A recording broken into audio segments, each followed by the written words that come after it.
Meeting to order, and we have before us the minutes of February 26, 2014 meeting, work session meeting. I'll entertain a motion to approve those. I'll move it. I'll second. Moved in second. So they will stand as drafted. Monthly reports, I'm going to assume everybody's been good. They're not due yet, so. You're making eye contact. Next time. Next meeting. You're not.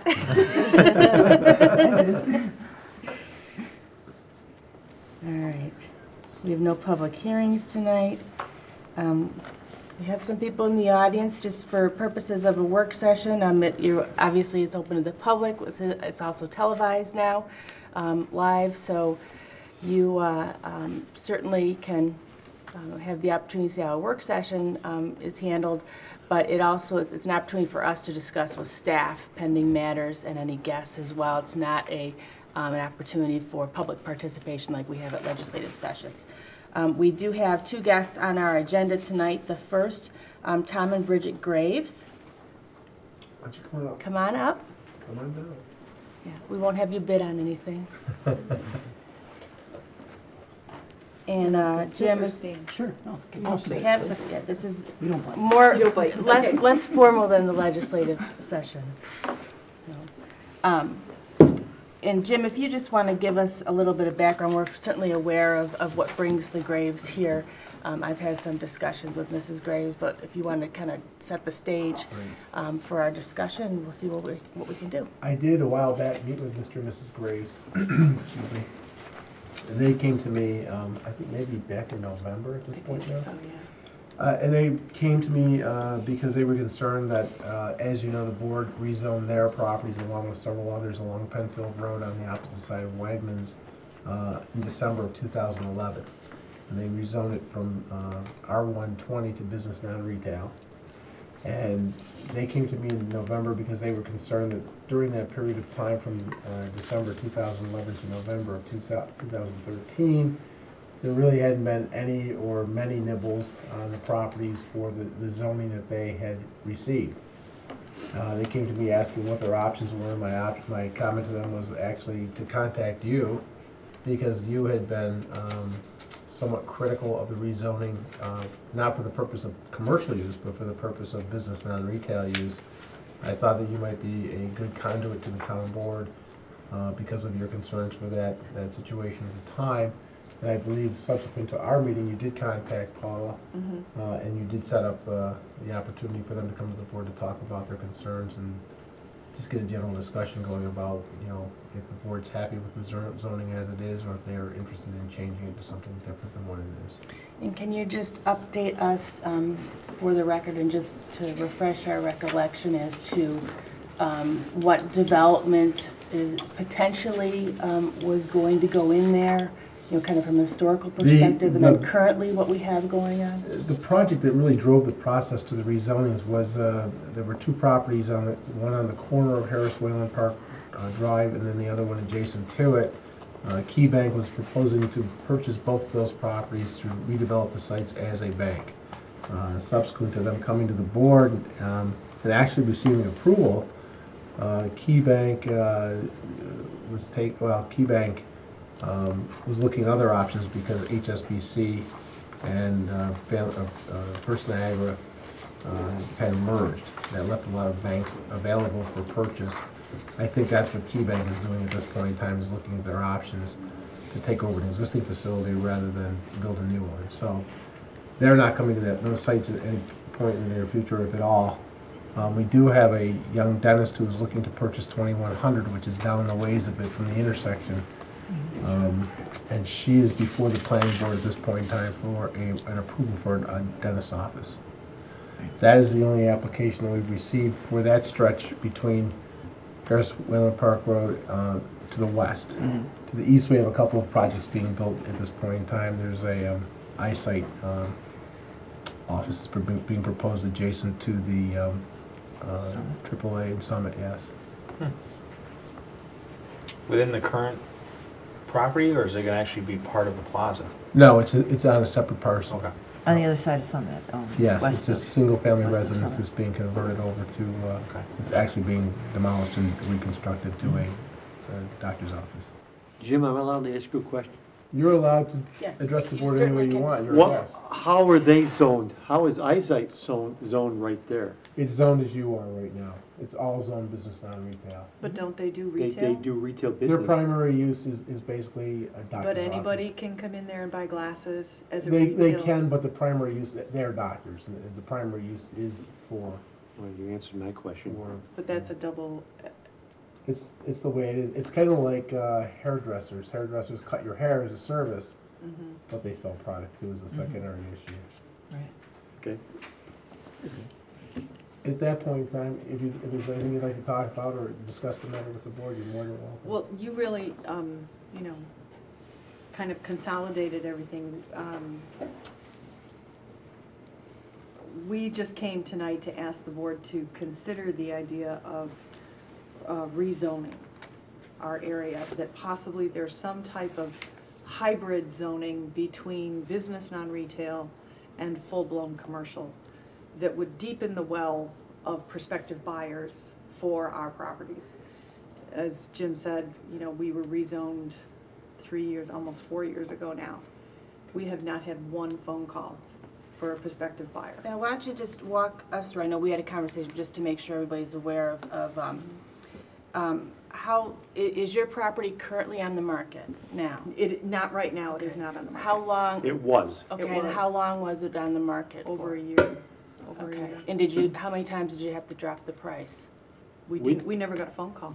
So I mean, in terms of like dropping the price, because you weren't getting any bids? We didn't, Why not? we didn't. Why Why did we not? not drop the price? I don't know. Because maybe we're greedy. Probably that's the answer, that we don't think we need to drop the price Okay. for somebody who's going to end up. We were willing to negotiate, but nobody even called to say, can we look at the place? Okay. And we had Mike Quinn working for us as our, that we had been told was a very good, commercial real estate broker. So, and we liked him very much, and we thought he was very competent. And, we would call him, and he'd say, no, nobody has even shown interest in the property, or in any of the properties along Penfield Road.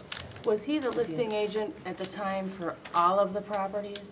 Not all of them, the- but two or the bank, three. For the bank, the two Yes, houses he with the bank. represented the two. And then he walked the whole gamut of 9 houses. Yeah, And but he was representing those two. there are other realtors in there, or have been in Now, there.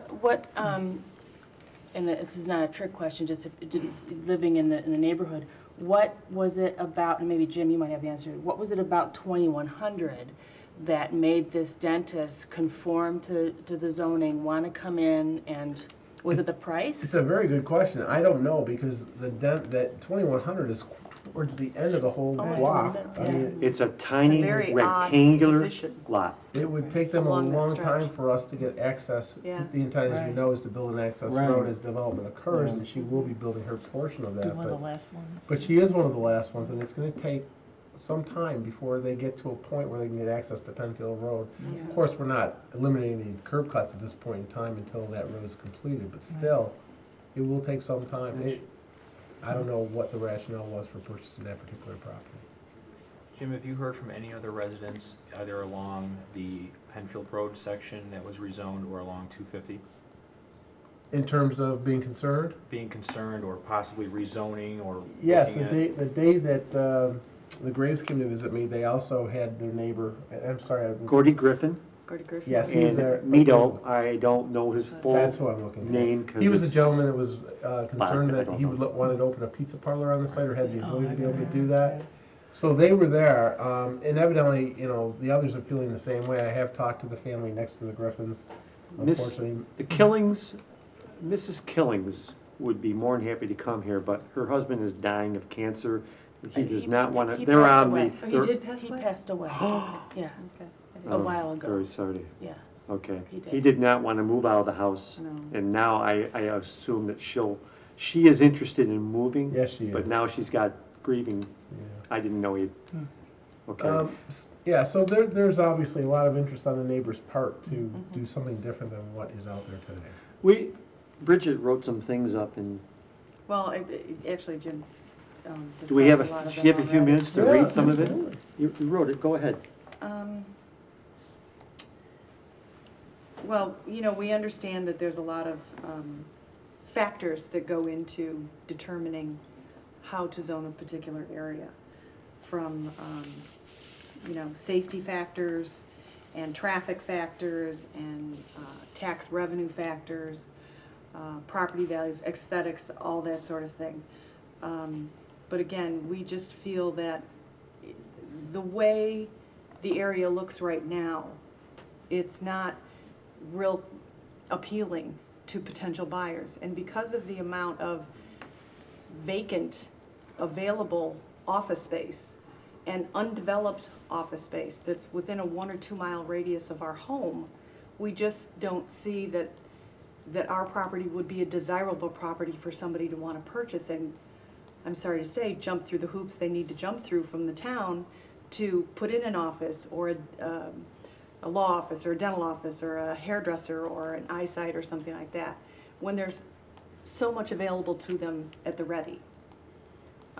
So by expanding the scope of, or broadening the type of commercial development that would be allowed in that stretch of Penfield Road, would deepen the well of potential buyers for our home. And we are blessed that we're not pressed to sell or move or get out.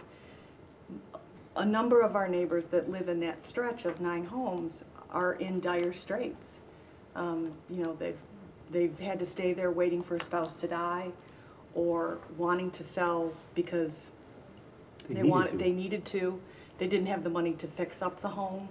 As we mentioned to Jim, one of the homeowners that's there, that was one of the people that was possibly selling to Key Bank, her husband did pass away before the sale was completed. And I think that's who the board's really referring to. I'm not sure. We're not trying to mention names or No. anything like that, but No, her Mr. husband Kelly's died. They dead. wanted I know. they're old, they wanted to go to Florida, it didn't happen. She has no money the house is falling She's having a apart. very difficult time. Do you know what they're maintaining- asking for that No, property? I'm sorry, I don't. No, her daughter, her niece, her Her family daughter. member is handling that. Is her They put daughter? that new sign, no, it's not. It's Judy. Is that her Is it? daughter? I thought it was her Oh, niece. okay. No, the niece is the real estate broker, though. Okay, Oh, well, we're talking about, yeah. they put a new sign up and I don't know what they're asking. Well, and unfortunately, safety is an issue with the school right behind us, and we understand that. But right now, there's a downed enormous tree I saw it. in You this saw it. backyard that is a safety hazard. Kids go Kids through all walk of our through the yards. yard all the They do, time. they go all through our yards. And it's an accident waiting to happen. And, you're concerned about the aesthetics and as far as Mhm. businesses going in there and allowing for the school and the berms and the fences and the driveways.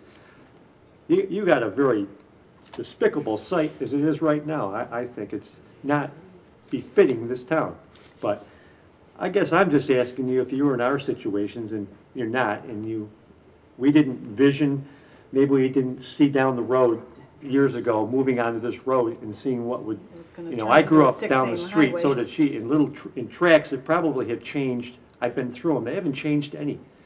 But the road's changed, and I grew up here, and we are in the situation we're in, and I guess I'm asking you to maybe just put yourself in our position, and we're stymied. We don't have to move. We could stay and be winter birds, snowbirds, whatever. We'll migrate. We'll drive or fly, but we could do that for years to come, but we have neighbors who are in dire straits. And it would be nice for us to be able to have the opportunity to sell our house and make some money commercially, but we don't have to. But we're in a stymied position right now. We And believe. from the way I understand it, in a perfect world, a developer would come in and buy from here to here and knock everything down and put in a beautiful, strip mall office / whatever. And it would be beautiful, and it would look aesthetic, and there would be a connecting road going in and out to, Harris Hill Drive, and there would be no curb cuts and a lot less in and out on Penfield Road, but that's a perfect world, and it's not gonna happen. not going to happen under the current zoning is I what you're don't, saying. we don't see that happening. We're kind of pleading to you to, Well, and let's- and we did speak with Tony on the telephone, and he did get into the fact that how you go into the zoning and how you go into retail can be a very tricky matter, and I can't tell you word for word what he said, but I don't know how many, we don't know how many situations are in there that would involve retail, but he said you can get yourself in a situation where By allowing and then. somebody Right, wants, versus a they want developer this, coming and in. Yeah, if you it's zone commercial, you have to, you tell somebody they can and somebody else they can't, Right. and now you're in court and you're being, we don't want any of that, obviously, either.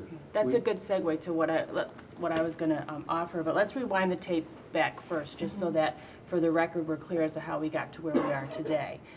Because I think it's important to emphasize that how your property and your neighbors got rezoned initially was at your urgence, at your urging of the board, by a petition. You brought a petition to the board saying, we, along with all of our neighbors, want to be rezoned from R120 to business and retail. So you asked for that to happen. We went through the hearing process.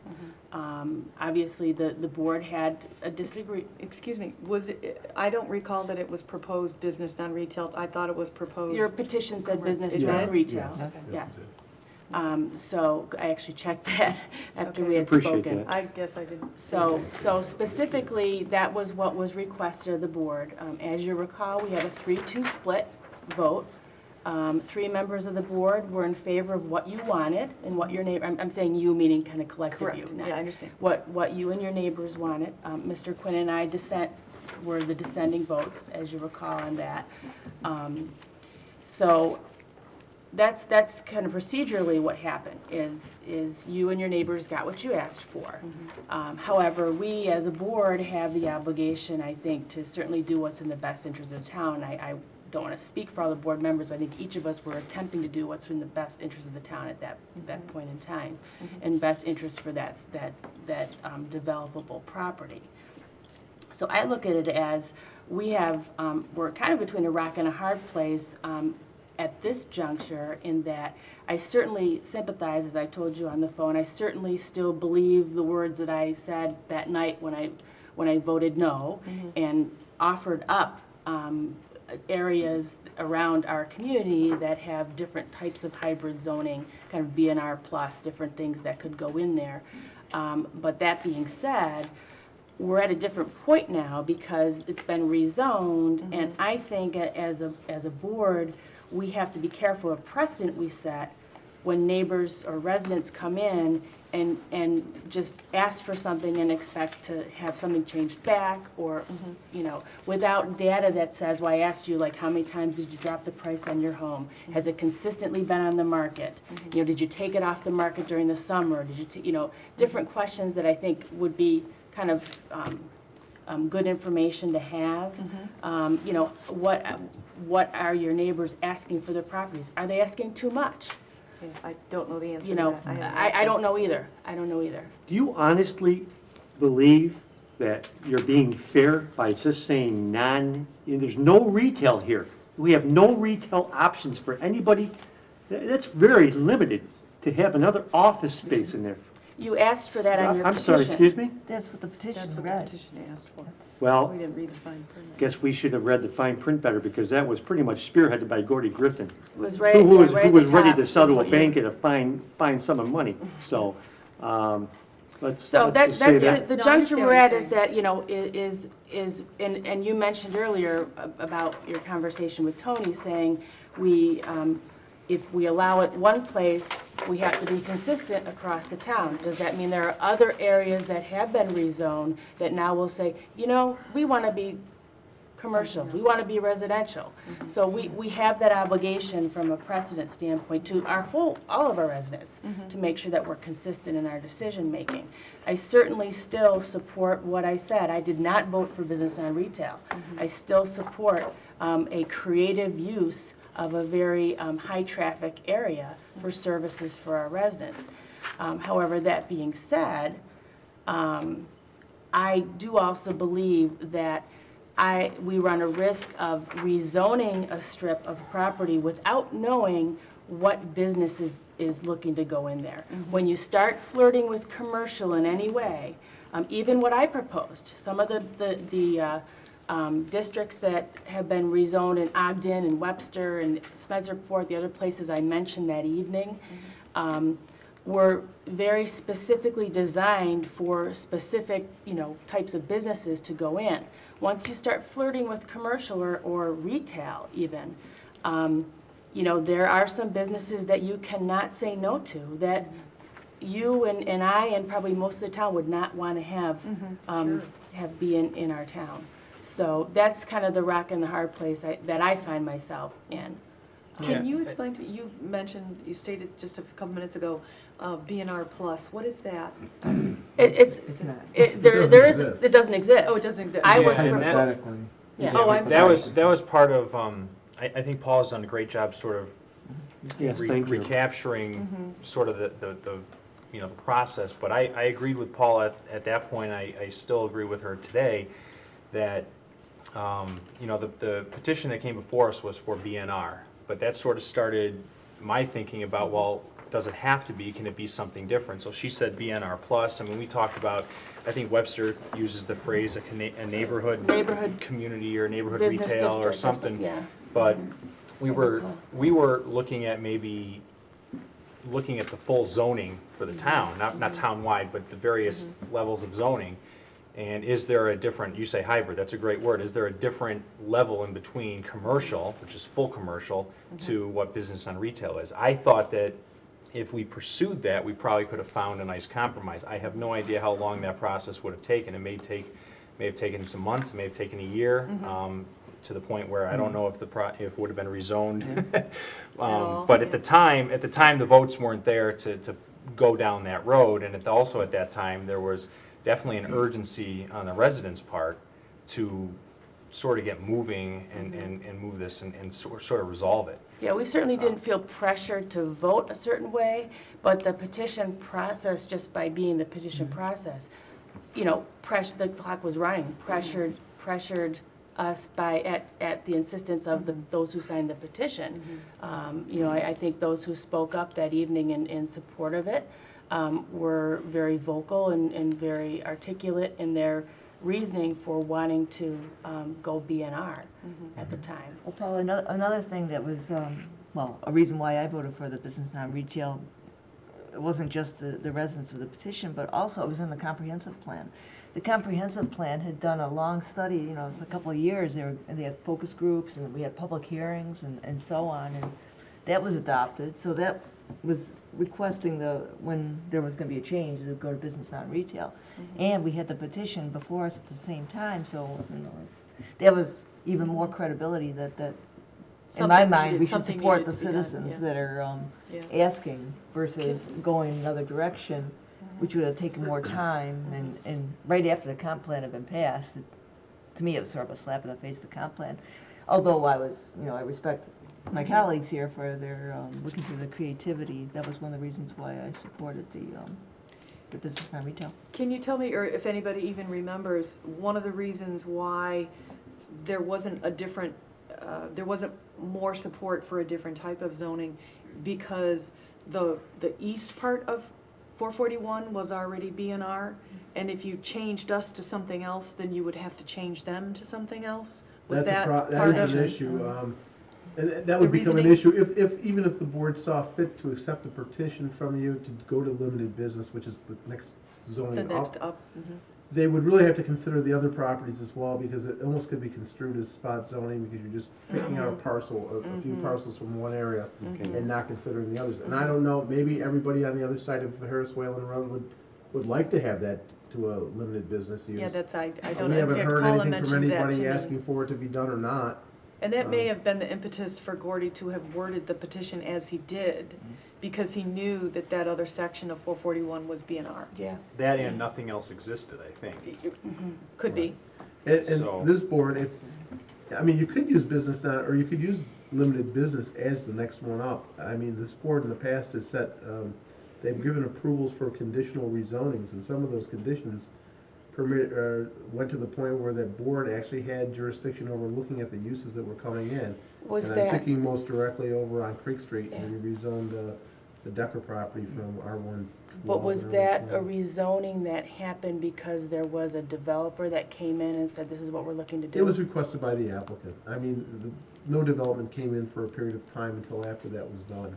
Requested by the applicant who was The- looking to do? By the property owner. Okay. That property, you actually imposed a much larger buffer area. I think you went to 300 feet versus the 100 feet, which they complied with. You also had the condition in place that if whatever comes in on that property abutting the residences, you had the authority to look at that use and determine whether or not it was appropriate for the site. Basically, everything became a conditional use permit.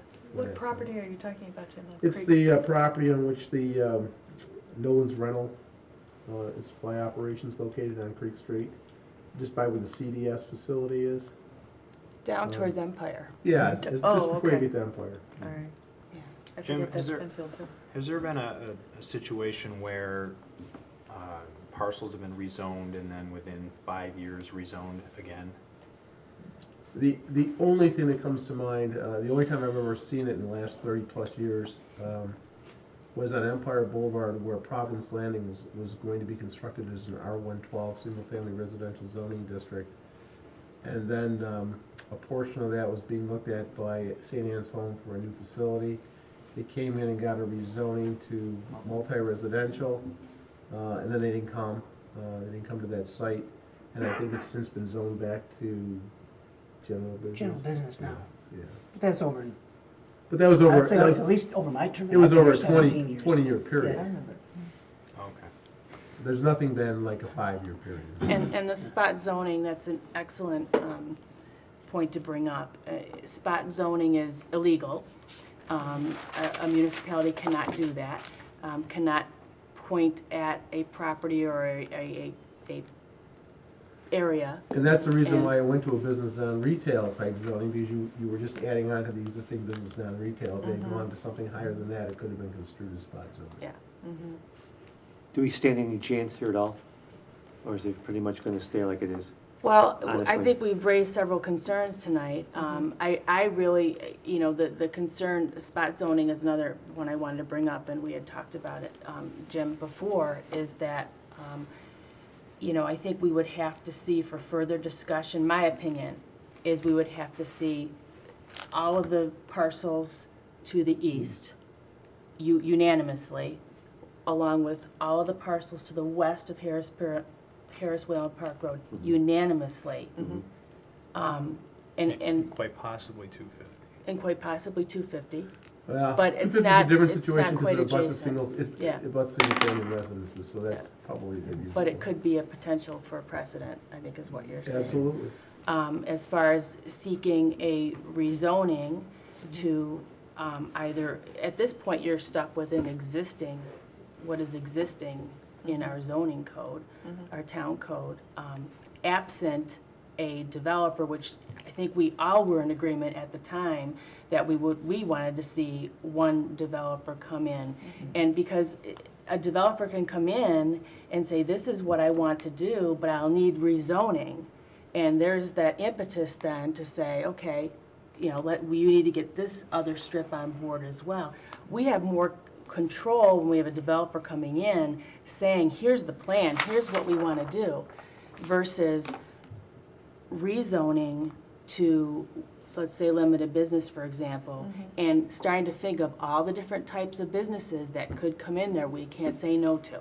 We appreciate If a that. developer did come to you at some point and say, this is what I want to do, and it facilitated you rezoning them somehow, way, shape, or form, would the board even entertain the idea, or just say, sorry, can't talk to you? I don't think you can do that. I think the reason why all of you were included in that rezoning was, the driving force was the key bank. But I think the reason why it all happened, we wouldn't have just gone in and rezoned 2 properties along that stretch for key bank. I mean, they just won't do that. So you bring up a very good point. I think you would have to go back to the neighbors to the east and say, are you interested in going to a higher zone? Recognizing, as you just noted, there are things that you might not, well, you may not care because you won't be there, but things like, No, we do care. convenience No, we, marts, we you do know? care, because Would we wanna we're see a s- convenience mart on Smoke the shops. corner? No, yeah. We- I- we I- don't and I think we don't understand care, that. 'cause we do we care. No, I'm just very being much. facetious about Yeah, it, because you will be gone by the time something's built. But what I'm saying is, there are Maybe, uses maybe the not. board has to be concerned about. Would you wanna see a C-mart in a gasoline service station at the entrance of the park? Probably not. I of course mean, not. But that gives the board the ability to make those decisions if they have a conditional rezoning versus just a straightforward rezoning. Right, yeah, because there is a misperception, I think, understandably so, amongst residents sometimes that we have the final yes or no, no matter what the business is, and we don't. No. There Now the are, planning board does. we are constrained in that we have to allow Well, a even the- business. yeah. Right, and even the planning board is constricted. Well, now that it- Within now the that- parameters of. Right, but now that it is rezoned, the decisions of the development now go before the I planning think board. it's choosing the business. So, Yeah, Okay. We don't wanna run over here. We appreciate you taking the time to listen to We I us. would- appreciate your time. I would, I mean, certainly we'll fill Tony in as well. He'll probably, maybe he'll want to watch us, our replay. maybe he is watching us. He might be. He's always. He's watching. We appreciate your time And and he's your, much your warmer than we answers are. and your sincerity. We don't, We I do, certainly and- sympathize with, we want something to be there that's useful for our residents, Absolutely. that's attractive, that is inviting as people enter the town, so. I've been here 60 years. I'm 60 years old. I've been here 60 years. Bridget, a little bit less, but I care about what goes on. I care. I don't want, Well, you might end up living around the corner. So, Maybe. You know. Maybe. okay? You never Maybe, know. not on that road, but around the corner. I But think you might want to talk to the people on the eastern side of Harris Yeah. Whalen Park Road. Because that, I think legally, that's probably the only way you could ever get to higher densities if it were continued on. So It would there have was to be collective continuity. and it would have to be 100%. And some might want it and some probably. might not, but at least if you ask, you'll find out. I appreciate that. Can I just ask a quick question? Are you currently, is the property currently being marketed No, right now? Why not? because I'm not ready to retire. My Okay. husband's retired. I can tell you, I've kind of lost interest, Okay. Yeah. okay, because of this. Because you banging your head up against, dead end or hard wall. Because I was so enthused over the years that, finally things are coming around and we're gonna get, I've kind of lost interest, and our minds have changed because of this, that, we don't have to get out of here and go run. We can Right. be snowbirds, and maybe that's better. No, we're not gonna market it with the situation right now, because I believe, I think we believe we're limited. Well, And no matter what has happened, and I appreciate it, we are limited.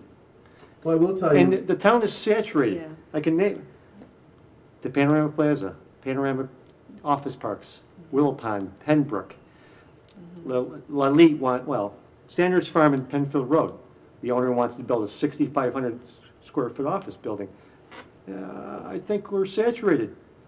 And the other reason too is because our house is at the age now where it's starting to it needs a new roof, it needs this, it needs that. So, We're do doing we bite the bullet and Right. put the money into this house that's probably gonna maybe get torn down Yeah. in, 3, 4, 5 years? Oh, Or no. do we do it and then get our money's worth out of it and stay there? We're remodeling. You know, The so answer is we are we're doing. doing a few We're things. looking for long-term, Yeah, because this is. because we just don't see it selling, see so. it as going. So that makes kind of our analysis somewhat challenging, because the questions I asked about how long on the market, have you dropped the price, has, a realtor come in and said, this is not marketable, you can't answer that in good faith because you haven't. We have Not not. right now, What no. we're doing right now is not outpricing our home. It's actually, if somebody were to come in, a business to come in, they might want to use our home as the Farleys use their law practice there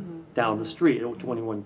Okay, And we're, it'll have a brand we're new just, roof, and it'll- we're doing some cosmetic. We're not pricing ourselves out of anything. So if an offer came, we would consider it. But right now, we're living there and we're going to enjoy it more.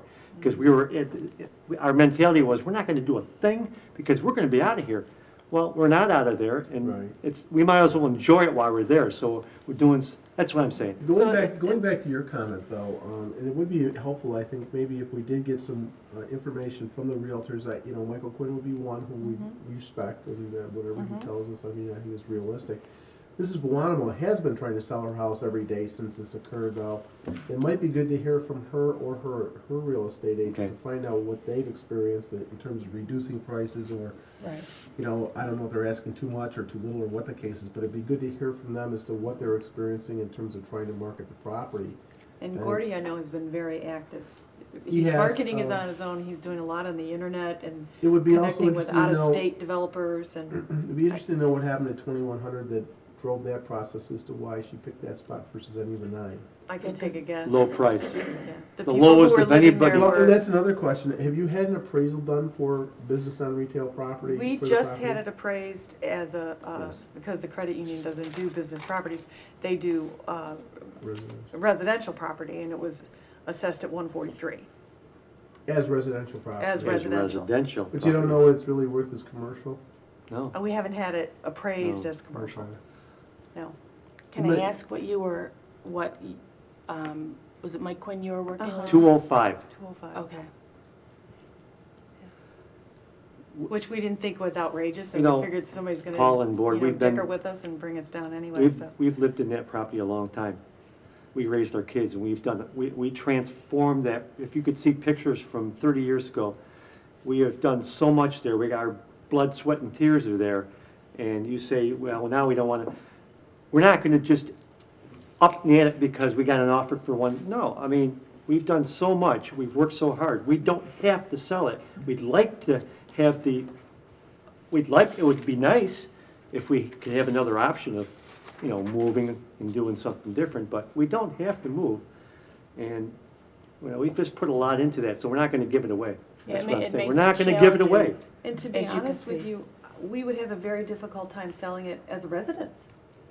Who wants to Well, that move was into one of the it? reasons Nobody why. wants That's why we to rezoned. Who's going to move into that That's Nobody road? what- wants to buy That's what a home you on a and your 6-lane neighbors were highway. telling us at the Yeah. petition That was time, the quite rationale. frankly, Yeah, yeah. is No, that you who wanted is the gonna- NR Right. Right. because of that, so. We you know, appreciate and that. I don't mean to keep going back to the fact that you collectively asked for this, but that was really the driving force of some of my colleagues I know, was that we had residents, you know, and some of your neighbors saying, vote on this, why aren't you voting on this, why aren't you? That is just the reality of the process. You know, kind of being naive, we kind of thought, wow, we're going to go from residential to commercial. That will just, you know, open up.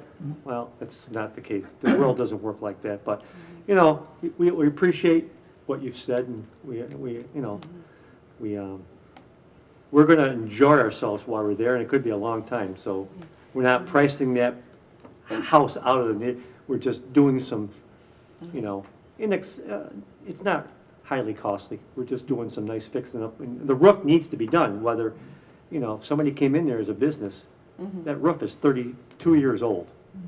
Just for the board's information, we are reviewing through planning process and the PRC.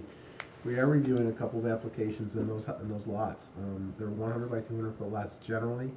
The one at 2100 and also the eyesight site is a smaller lot. We're having a real tough time getting them to meet any setbacks.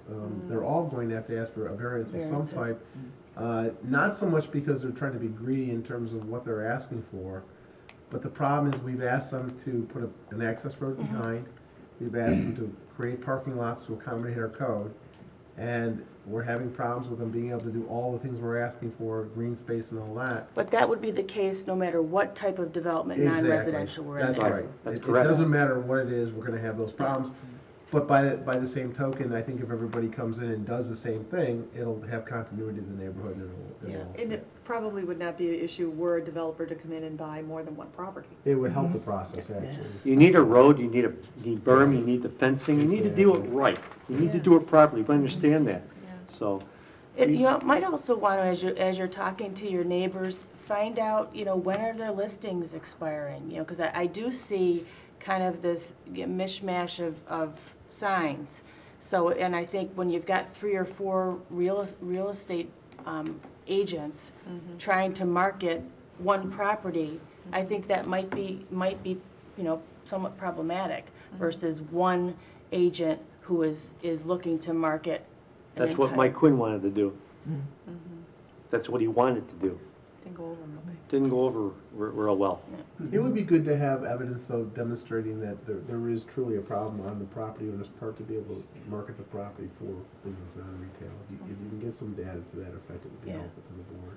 Okay. I think what the challenge there, just to be frank, is that, and I mentioned this on the phone to you, is it's not as if none of your neighbors have been able to sell their property and develop it.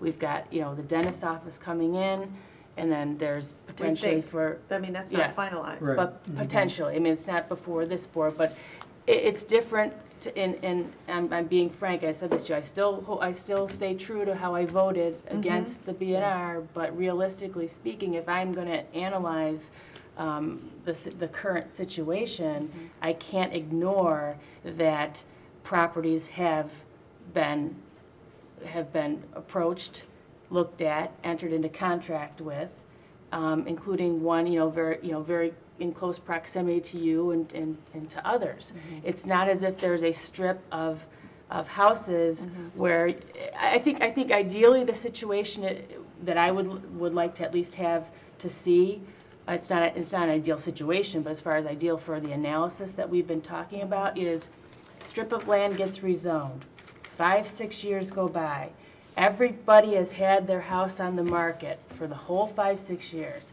This one's had to drop the price 20 grand. This one's dropped it 3 times. Everybody's had to drop the price, no bites.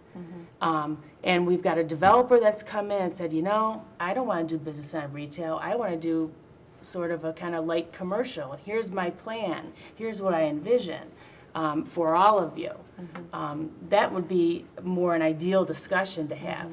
I think you've got a bunch of people with independent minds, which neighbors are. You are not eager to sell, other neighbors are. That may affect what someone is willing to take for their property. We were eager, though. I'm just saying we lost some momentum. Your Steam. We property lost is in great condition. Others have decided not to upkeep their property because they can't or they do want to move on. So there's a little bit of a kind of a mishmash. I appreciate what you just said. You're right. You always want to come in defensively, and I get loud, and you want to, I hear what you're saying. We're just frustrated, I think. It's been just what we thought, we got built up with that zoning, and then. And I'm sure that, after hearing other people speak tonight, I'm sure that's why the petition was written as it was. That, as you say, the zoning commission did their study, and it was deemed that they would recommend that it would be BNR. And because East was already BNR, they figured we have to apply as BNR because they're never going to prove anything other than that, and we need something rather than just strictly Appreciate residential. that. So I'm sure that's why that was done.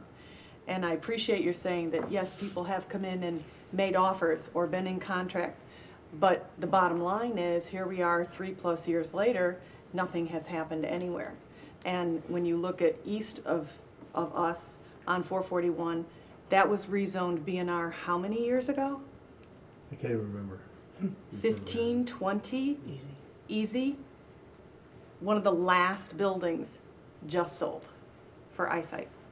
And that doesn't even include Otis and Geneva's house on the corner. And that's where, as Jim mentioned, that marketing analysis would help, because I'm not saying that all your neighbors are outpricing the market, but I don't know.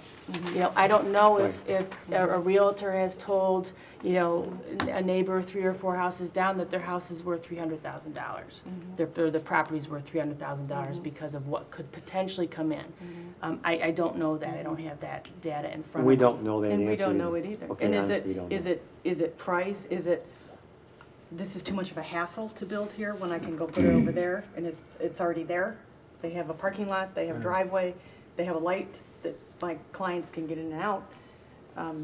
What's the driving force? We gotta let these, Yeah, we've taken I'm up sorry. more of your time. That's Well, just the People are last waiting. thing, the last thing I just wanted to mention real quickly, I supported this a while ago. I was one of the 3 votes, because I do agree with you. I do believe that the lifespan of residential in that area has come to an end. And I understand your frustration. You've mentioned it numerous times in the last 45 minutes. and I'm not saying this to be mean-spirited, so please don't take it the No. wrong way, but you're not currently marketing your property. Mhm. And so when you say that you're frustrated, nobody's marketing your property right now. You haven't hired somebody to do that. Mhm. And You so know- I'm you know not what? surprised why you're frustrated Honestly- at this point. I don't know, honestly, I've lost faith in the process I have, Okay, because I believe it's, you know, you're not gonna budge. okay. And I came here because Tony asked us, you know, and he said, come here. Yeah. I've kind of lost faith in this process, and I don't think there's gonna be any budging, and that's why I'll dig in. I'm not sure there's. I don't know, Well, it's, I think that some homework has to be done. Mhm. I think you need to do some homework. It would be interesting to find out what the property at 2100 is selling for. Would you find that out? I mean, if it's 205, I mean, you realize that the market was there for it. If it's 120, then you realize that it's not. Well, For, at least for your minds. Yeah, I really don't know. But we. 2,100? I believe it was 160. That's what I've heard. Okay, well, we can find that out. And they must have liked it because they're bye-bye. And we'll find out about the eyesight site as well. They bought a Winnebago and they took off. They're gone. So it must have been pretty good.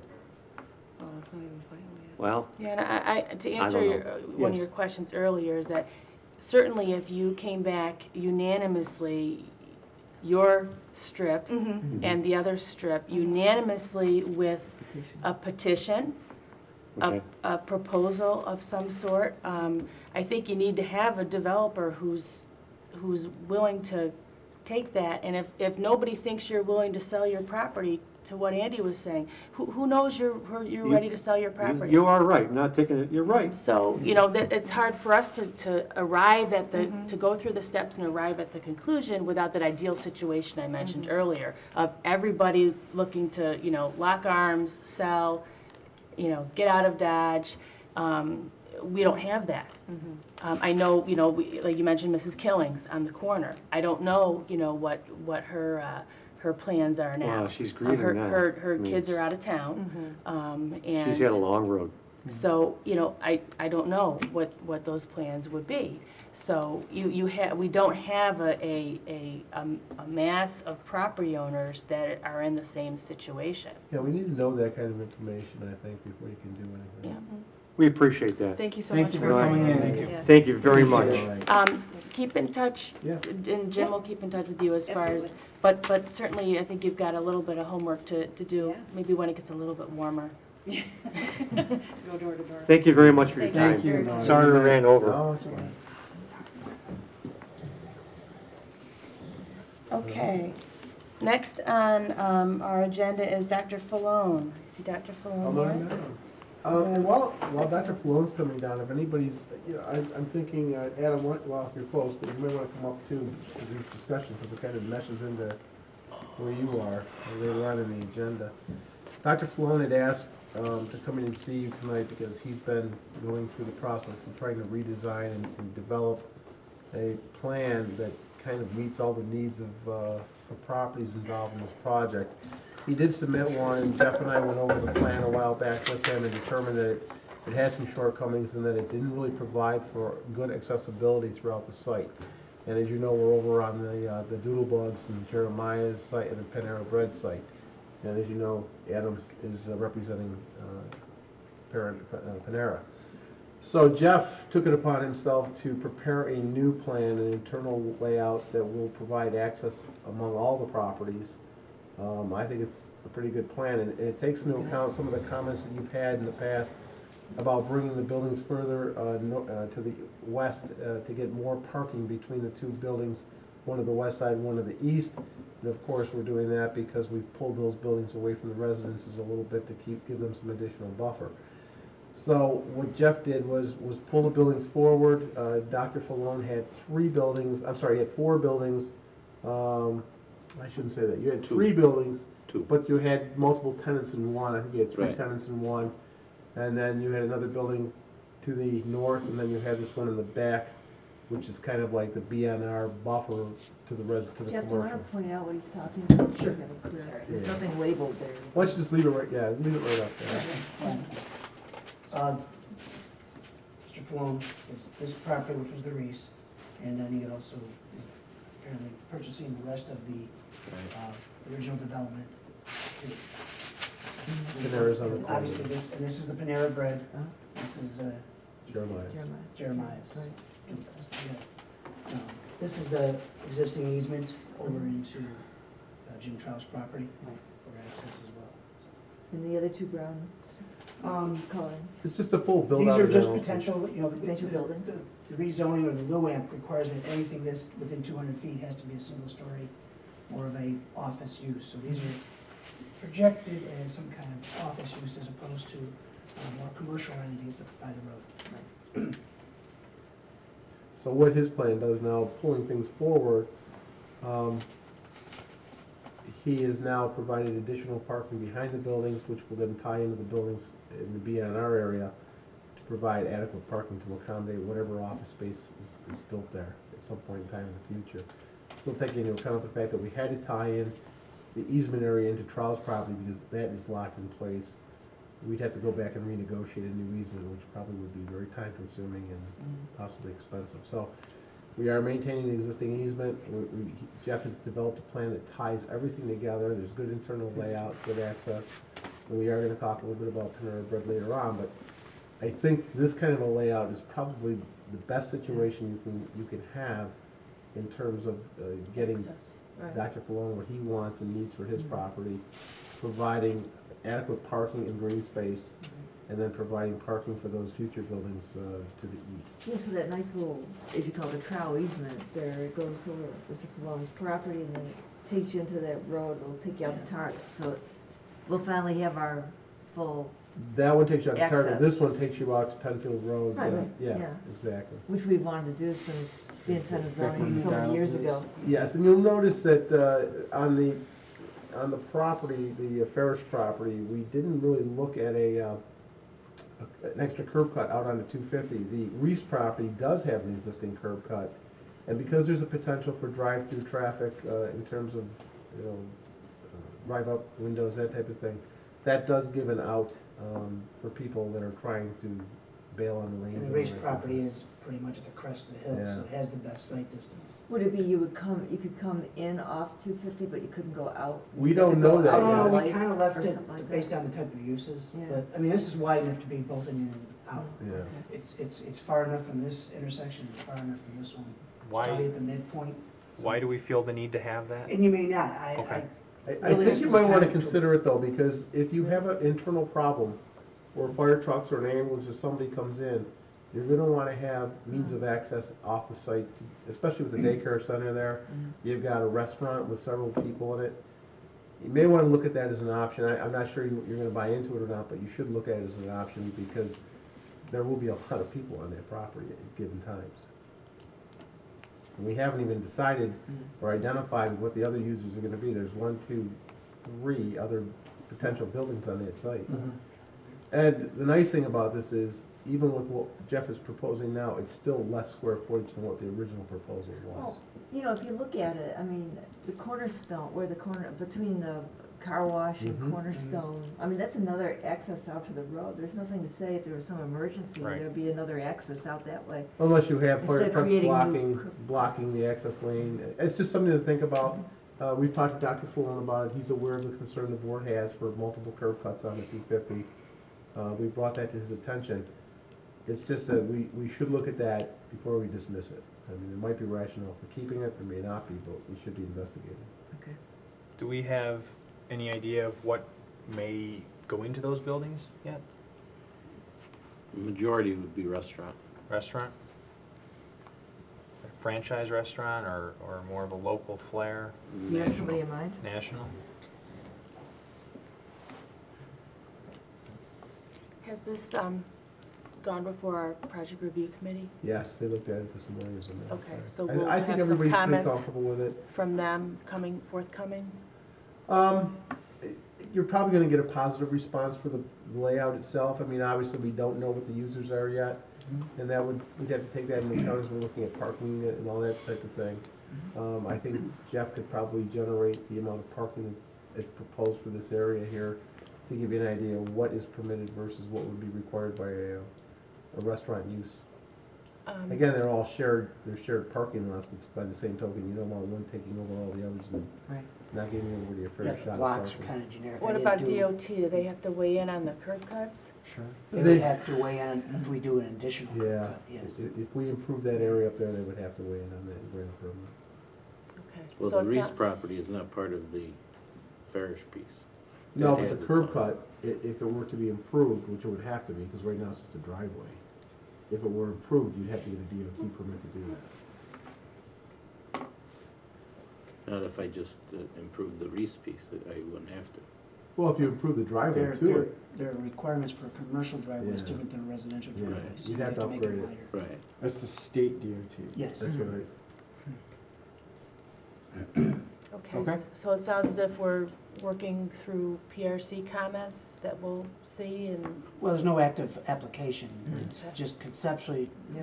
what the only What thing are- active is the Panera, Yeah, this which was, kind of drove, it drove the Sure. process Drove to the get this process. done. right, and we met yesterday with Adam and And we're gonna be talking about, we're gonna be referencing this plan again as we talk to Adam, and I just want him to be Yeah. here to okay. do the purpose. of No, I this. like seeing this. This gives you a better feel for the whole project area, the site. All right, I'm good. road access, yeah. So what would be, I would come in with a formal application. once you have a potential buyer, yeah, then come in with an application to us. Kind of based on this. but Conceptually, we've got I'm some okay with, Flexibilities. So I what, softened the road as you asked, and then we showed the second access, alternate access. okay. I'm still a little concerned about the parking, along 250 there. Is that what that is? The white, Yeah, I had hoped today, the fire marshal was out of the office, I wanted to see if he wanted access all around. We, personally, I think we're trying to get away from it. I had an opportunity to talk to the Percent. fire marshal. Unfortunately, we did not talk about that particular aspect of the project. He was really more concerned about where to place future hydrants. Oh, good. And he's identified Private areas that he hydrants. would think would be, yes, private hydrants, that's Private. right. you can paint them whatever color you That's want. right. And I think you have Future to sign private off on hydrant. a document for me fairly quickly here so we can move forward on the creation of the special district. Please do that soon. It's gonna hold up your process and it's going to slow down. And Well, I gave a verbal to the. I know you did. So I gotta I sign think something. you're trying. Okay. Yeah. You can follow up with I Dr. will do Falone that. after tonight, then you kind of will know. Mhm. Yep. We'll give everybody homework tonight, not us. except for us, no.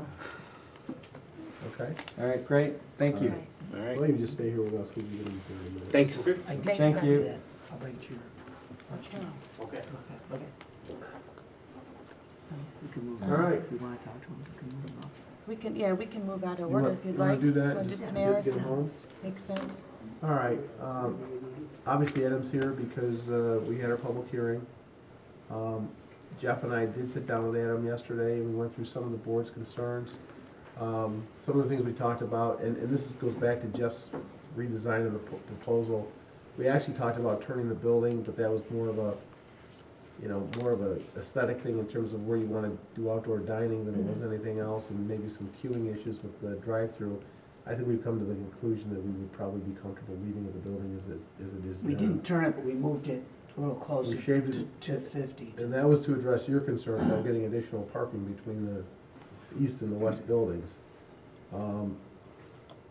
It turns out that it works out pretty well for the drive-through. We did eliminate some of the parking because it became a little problematic moving through there. That's becoming a driving lane through the west side of the property. And you were gonna do some research for us to indicate where you were with Panera on these proposals. Yes. You want me to go Sure, into it? yeah. This layout is a little bit different than where we left our conversation yesterday, only in that the Panera obviously has the drive-through, and a lot of their business is to the drive-through. So they need approximately 9 cars to be able to be stacked at their drive-through window. That pushes the stack up to here. Conversation yesterday revolved around not only the position, the orientation of the building, but ultimately the operation of the facility. Turning it, it just wouldn't work operationally, so we agreed to kind of table that one and put that aside for now. I think that this general layout could work. If I have to run it up the flagpole with Panera. The only issue I see is here, this cross access here. That's right around where they need operationally to have the menu board and the preview board for the drive-through. That's right around that 4 or 5th car stack. And then if we could cut that down, and then we have the cross access here, that'll also give us the room to put the dumpster Right. for Panera right there. So that it maintains virtually all the aspects of their operational scheme that we already have on the site plans. We were actually thinking about the dumpster, and, it's just a recommendation, but because, as you know, there's gonna be a grade change coming from their parking lot up to Route 250. Jeff and I were looking at the possibility of, Adam, if you could just put your finger on the, keep going, yeah, if you can go right in there. If we could build something into the side of that hill with a retaining wall and then shield it properly, you could have the truck come in and back right into that area and then utilize it. It would not be that visible from the public. You may have to play with the sidewalk a little bit or something, but You're gonna be looking right down at the dumpster though, from 250 in the driveway. well, we talked about that as well. Yeah. but Oh, having the dumpster between the building and 250? It's unusual, Because but of the- it kind of, The wall. would you rather see it as you go through the drive-through? or Well, would I'm you not- like to hide As it in you're the corner of walking the in the parking building? lot? I definitely see, because when I was looking at that before Adam even walked over there, I was looking at where the queuing line would be for the drive-through, and that's definitely problematic, even from where I'm sitting. Right here. Oh, yeah, yeah. Because one of the questions I was gonna ask is, where do you place the signage on site? I mean, if you're there at a certain time, you can cut in front of other people, Well, if other queuing people are is- coming along, so, I mean, I definitely see that as being problematic. Well, you could put stop signs there to control traffic. We talked about. The other closing reason why that we off. kind of did this is It's a bailout. they're willing, their design standards up to 9 cars queuing. I don't know about you guys, but if I'm in a line for 10 cars and I have to pick up my lunch, and they would admit that it takes 2.5 minutes to process your order, I may not want to wait for 9 cars to get out of my way. So we kind of left the 2 You could make it turn out.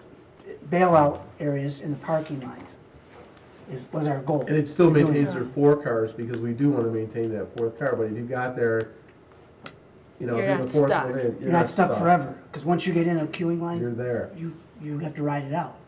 And I think 10 cars, I You don't seem to have have some patience for it. experience with this. Yes, I drive-through. have. Yeah. A lot. Go to Dunkin' Go to Donuts. Dunkin' Donuts in the morning, Yeah, but that's Correct. 15 cars deep. I mean, that's a Yeah. headache in its own. but you walk inside and there's nobody there. Well, usually inside, but trying to park in the parking lot or Right. trying to move around the parking lot. So having 3 or 4 cars or 5 cars there at most busy hours, That's the queue, that's It's the 9 9 cars. cars. right, but I'm talking even half of it. You could possibly have a car within that drive lane at all times anyway. Okay. This was just I- trying to promote a bailout and some interconnection of parking. No, I understand Everybody that. can get to their parking alternate routes.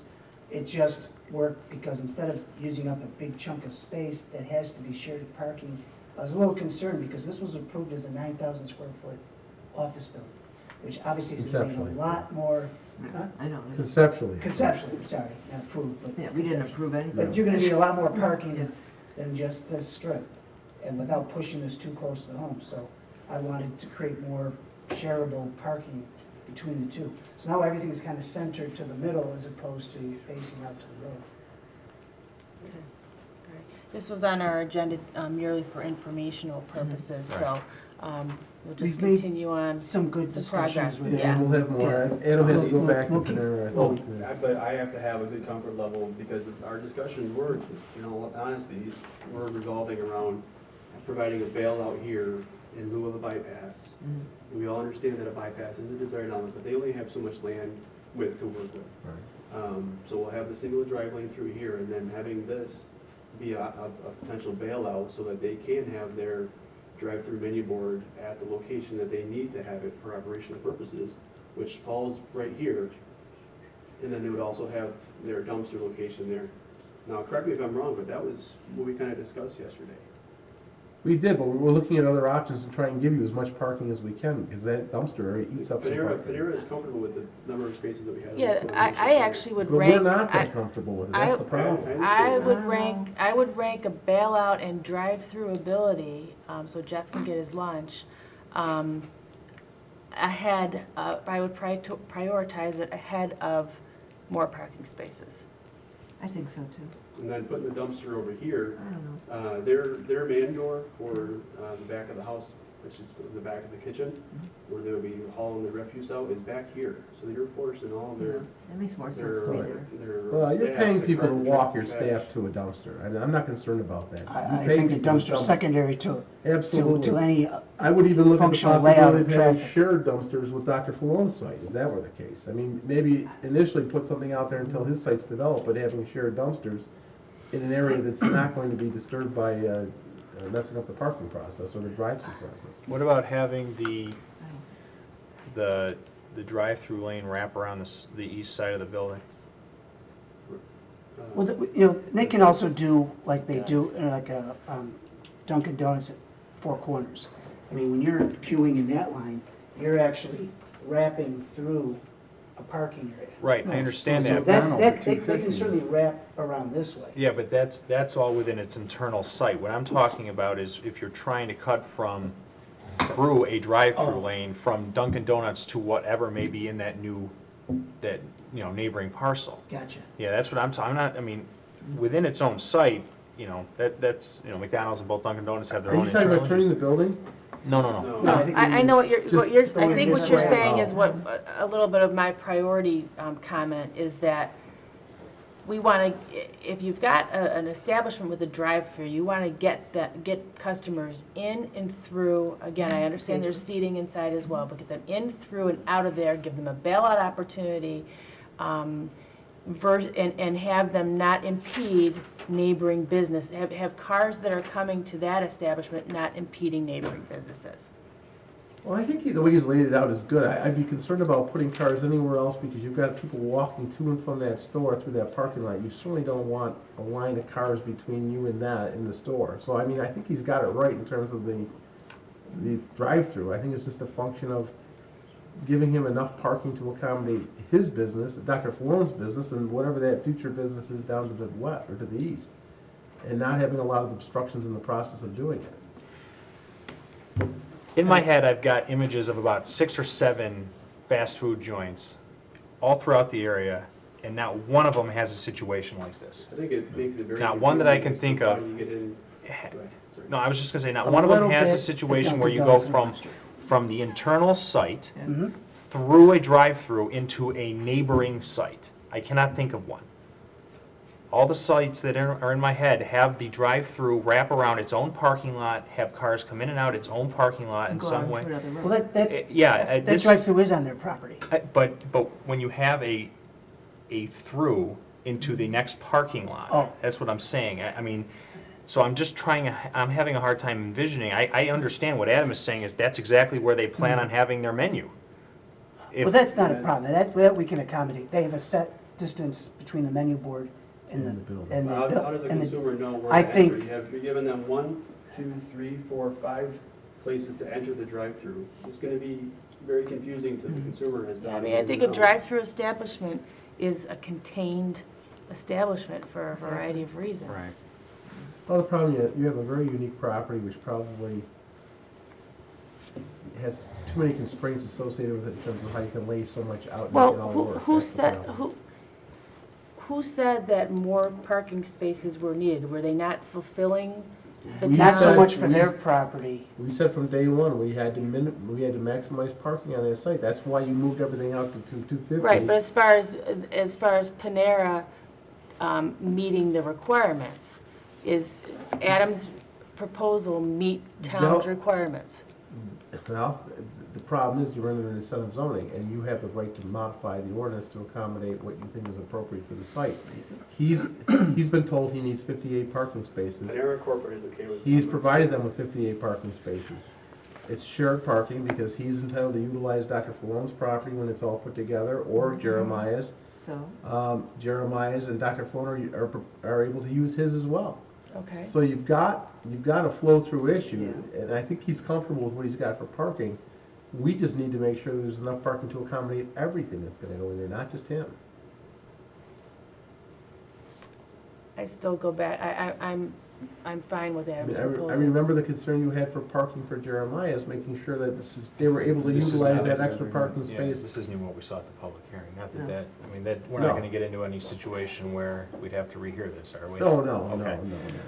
no, absolutely not. It does, And it this does is push more based on parking. our- This is discussions. tweaking the plan he Yeah. offered. I mean, when you, It's the same plan, it's just, we're just trying to maximize parking for everybody, and trying to minimize loss of parking through dumpster locations and that kind of thing. I think it sounds like we're being a little bit too and you can see here, speculative at the, to the detriment to Panera Bread. We're speculating what's gonna go into these other properties and how much parking they're gonna need versus focusing on Panera and assuming that shared parking means shared parking, and sometimes there's problems.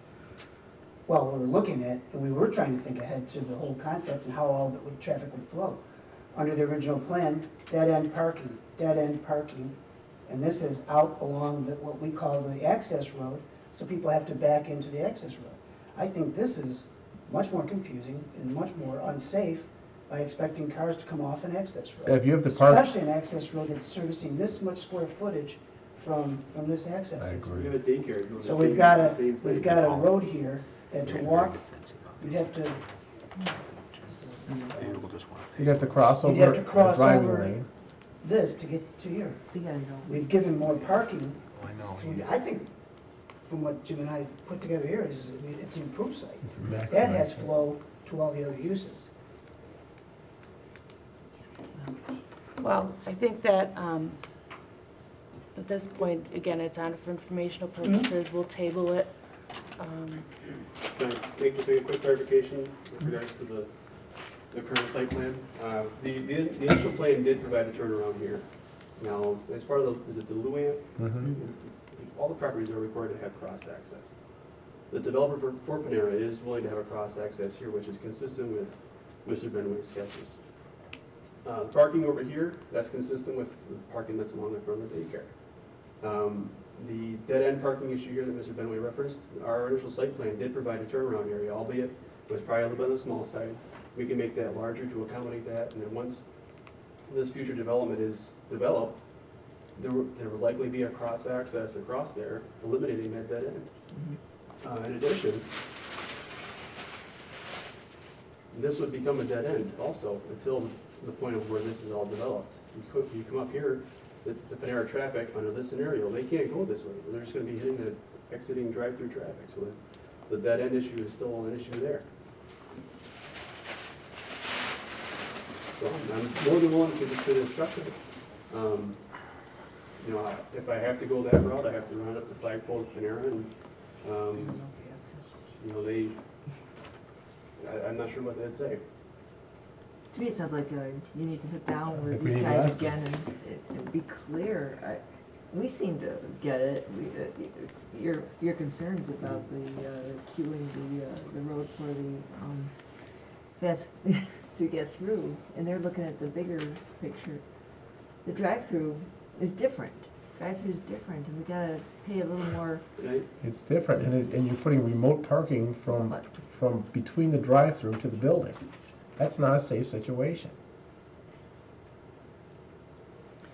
It just isn't. Why, because they have to walk by the drive-through? You've got your daughter, or your 3-year-old daughter, you get out of the car and you have to walk Like from at that parking lot, McDonald's? from that driveway, over Yeah. the driving lane to the drive-through, Yeah. over that, and then over another landscaped area to get to the, and then through another parking lot to get to the building. It's not safe. From here, you got sidewalk, you got crosswalk, sidewalk, crosswalk, sidewalk, right to the building. That's a long walk to get to a It's restaurant. a little different than this. You have to go across and go to. This might be. Dunkin' You're Donuts. already in the gotta go parking lot. shorter. You're already in the parking lot, and you're away from the driving lane for the drive-through. In Dunkin' Donuts, you gotta walk through the drive-through to get into Dunkin' Donuts. We can talk about it. Don't you? You have to go through that lane. You know. Aside from the site issue, are there any issues on the building? Any questions, concerns, requests on the looking- building facade that was presented We're last? looking for the sign package, won't we? That was something- We'll be getting you an Yeah. updated Yeah. package, Mhm. but as far as the finishes, materials, and that kind of thing, colors, No. I don't if think we so. keep the orientation of the building the way we have it here, From what I understand, they won't have to modify anything on the interior or exterior of the building. They can stay with what we've submitted. We'll probably be amending some of the sign package to reflect what they want, and also to reflect likely having a panel on the directory sign up here. All right? What else was The only other outstanding issue, just to remind you, is the issue of noise from the drive-through that we had brought up. You don't need to answer tonight, just to remind you that we wanted to know if there's... The drive-through speakers, I do have information on that. The architect who was here at the public hearing did send out a team-wide email, and his team got back to us saying that there is a volume control inside the cafe that would be able to control, obviously, the volume of the speakers at the customer's door. They're not pointing directly east, right, towards the residents over here. They're kind of, northeast, sort of. And then you also, with hopeful future development, it'll be screened by those buildings there. Okay. And there was the question about hours of operation. One of our residents looked online and saw that most Panera Breads are closed by 9 o'clock, and this one We'll wanted get that to open ironed out. early. There's some conflicting information that I've been receiving by the way of about an hour. So we'll get that ironed out. I understand that there is allowable hours of operation and deliveries within the town code, correct?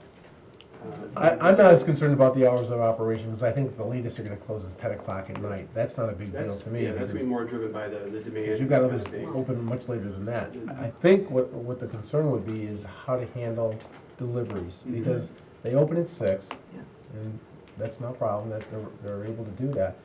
But when are the deliveries gonna occur that don't impact the neighbors? That's the issue. Okay. Well, I'm thinking of all those things that, what we have in the Jeremiah's application goes to the Panera application, and the hours of operation, and the music. Well, you don't have deliveries the way you And the do music though. in the patio, making Well, sure it's it's not What I'm too concerned about loud. is deliveries most probably are gonna have to be before 6 o'clock in the morning. That could be problematic if neighbors have concerns about it. Other than that, the hours of operation are fine. But you don't have that situation with Jeremiah's, because they're not gonna have a tractor trailer or something like that pull in there at 5 o'clock in the morning. That's just not gonna happen, so. Well, He's thinking of other working that issues. out. He's gonna come back with something for you from Panera to identify how they can handle that situation. And then the other one, since it's here, I just wanted to remind the board that we still are going to put some money in letter of credit to ensure that some landscaping is done to the backs. The intent is not to kill them financially in the process. Sure, Jeremiah's is gonna help. They're gonna do some work, and then if anybody else comes in, especially along the back there, they're gonna do a full-scale landscaping theme for that area. But just to try and fill in some of the gaps for the neighbors, where there might be some white glare, that type of thing, we wanna make sure that they don't get stuck with that. With regards to the site lighting, we have received new information from the Jeremiah's project. Is there an alter that was submitted? Did you receive it, John? Yes, it was emailed yesterday. All right, we need to share that with the board. Yeah, I'll get that. We'll get that out to them via email, that's not a big deal. Yeah, we'll do our best to match. If the board has any issues with what they're trying to do, certainly keep us privy to that information so that we can just keep our process rolling too. Outdoor music, I'm told that it's piped out from the cafe itself. There's 2 speakers, one above the door, the main entrance, going into and out of the restaurant, and there's also one canopy speaker under an awning, rather, out on the patio. And again, under our current scenario, that's directed towards 250 and not the neighbors. Yeah, and if it's anything like other Paneras, you're not gonna hear it Not 20 bad, feet yeah. away from the And building. again, it's piped in music, it's not live music. Yeah. But you can turn it down too, if the neighbors complain, it becomes an issue.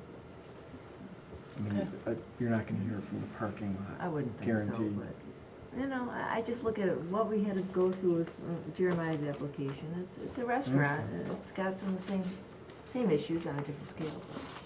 We got to look at those. Thank you for the information, though, on those items. Anything else? I think that's it. Those are the issues. Okay, good. Is there an opportunity to have a special workshop order or schedule to I know they meet every 2 weeks, correct? Or would it be another legislative session before we have to discuss it again? I suspect you're gonna have to talk to Panera's to talk about what they'll accept and what they won't. That's probably gonna have to come back to the board to decide on a final feature, what they'll, they might not like what Panera's accepts or doesn't accept, but I think you're gonna have to come back with some information from Panera to identify what it is they're willing to buy into with us or not. So After let's that, bring it tentatively back look in. at 2 weeks from now. to Yeah, bring it back. that would be the April 9th meeting. would be But if the- there's something, it could be emailed. Yeah, emailed we'll get it Jim to and the he could board. Email to us, at least we could have it ahead of time to look at Yeah. it, so we could, make a decision instead of talking about it For the first for the time. first Right, time. right, that's a good point. Well, does the board want us to go in that direction? I'm kind of, there's kind of 2 ways we can go here. Yeah. Either, obviously, there's the layout that we have currently, there's that, or there's maybe something in between. What, Well, I would suggest that Jeff and Jim sit down and take another crack at it too, because I'm not thrilled about that present plan, so. and we're certainly open to meeting too, we're just downtown, so we can certainly do that too. So, okay. All right. Okay, very Great, good. thank you. Thank you. Just so we don't keep people here too long, let's go on to the other informational item. That's all right? Am I keeping you? No, you're an action item. We're gonna do, we'll keep staff here. Okay. We're gonna go on to Jackson and Plank Roads, again for informational item only. Wow. Hello. Hi. How you doing? Good, You're doing well. Good. As you know, we had our presentation with the applicants a while back. Some of the things that came out of the discussion at the presentation was the board wanted to see the potential for the number of units that could possibly be served by the sanitary sewer district that would be created. Thank you, John. You'd asked Jeff to take a look at that, and he did, and he got that information to you. And we can talk a little bit about the units in a minute. Appreciate it. The other thing we'd asked John to do was, thank you, John. We'd asked John to take a look at various alternative housing types and designs that Ryan might offer as part of the process. And I'm assuming I see them here tonight, so we'll talk a little bit about that. And then just an overall discussion of the project in general, the housing density that they're proposing and the rationale for it. And your thought processes regarding the incentive, how it relates to them, and then possibly how it relates to others in the area that would benefit from the sanitary sewer if there were to be higher density development because of it. Yeah, I think we should focus, I think as you laid out first, on the concept of the project itself before we even get to any incentive discussion. We may not even Okay. get to an incentive discussion. So what I'd like to do, if I could, is spend 2 minutes and recap with you some of the work that we did with you last time. And it's just a 2-minute overview. I've summarized it. We're going to turn the pages real quick, but at the end of where we're going, if you could turn to the first page, the presentation outline. This is what I was hoping that we would do. We do a quick summary of our previous presentation so you could get back on track on what it is we're proposing. And then the second part would be spending the time with you on addressing the comments that came out of our last meeting.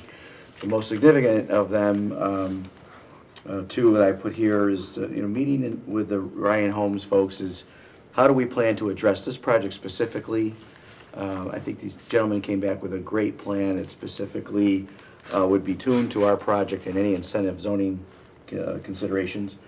And then discussing the potential for uncontrolled growth. How would we handle that? I know that was something that goes right in line with what Jeff was preparing. So if you're ready to flip through this with me. Is everybody ready? Mm-hmm. Okay, so here we go. We'll do this quick. So the summary review of the project is that it's on Jackson Road. It takes 3 parcels to make up this project of 119 acres.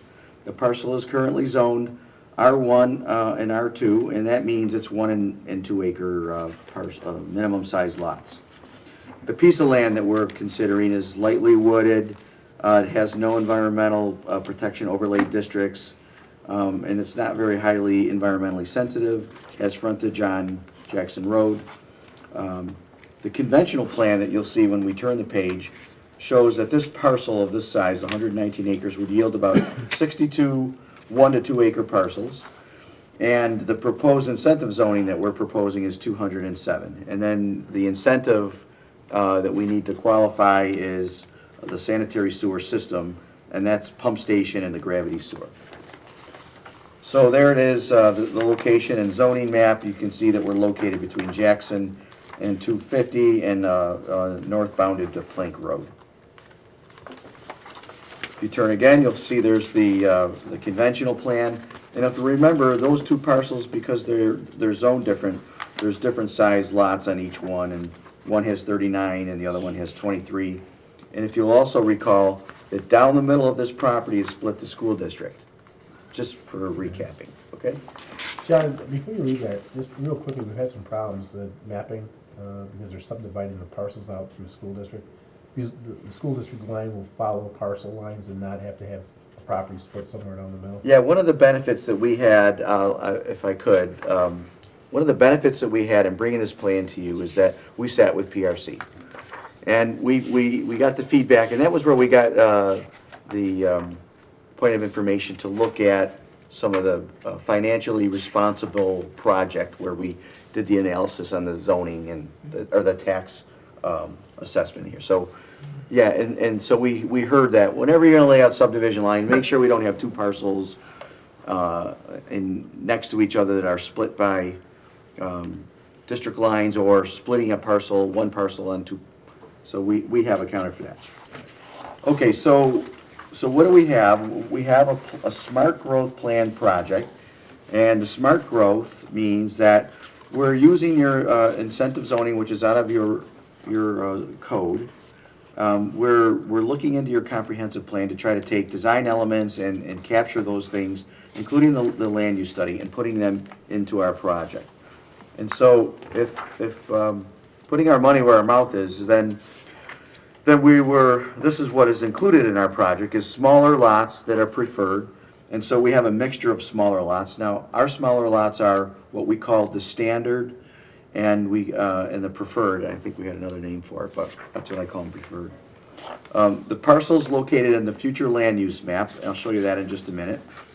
The proposed plan avoids the physically challenged properties, and we talked about that. It qualifies for incentive zoning based on utilities, the sanitary sewer, and it meets the needs of the entry-level housing to the senior, that spectrum. And so these are a couple of the quick excerpts from the 2010 comp plan. This is the preferred homes of being smaller in size. Turn the page. The page 72 potential implementation shows you that we're on the right side of Route 250 in the area that was preferred for development. Turn again.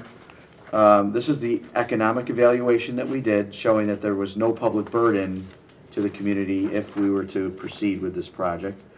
And the center column, the 250, the standard in estate lots, that's the one I was looking for, shows that there's a surplus of taxes that would be collected above and beyond break even.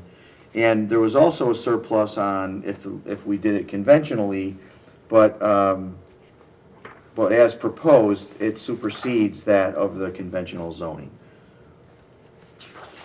So, if you turn the page one more time, whenever we do an incentive zoning application, we like to check it against our rule of thumb, which is that amenity is in the $3,000 to $4,000 lot range.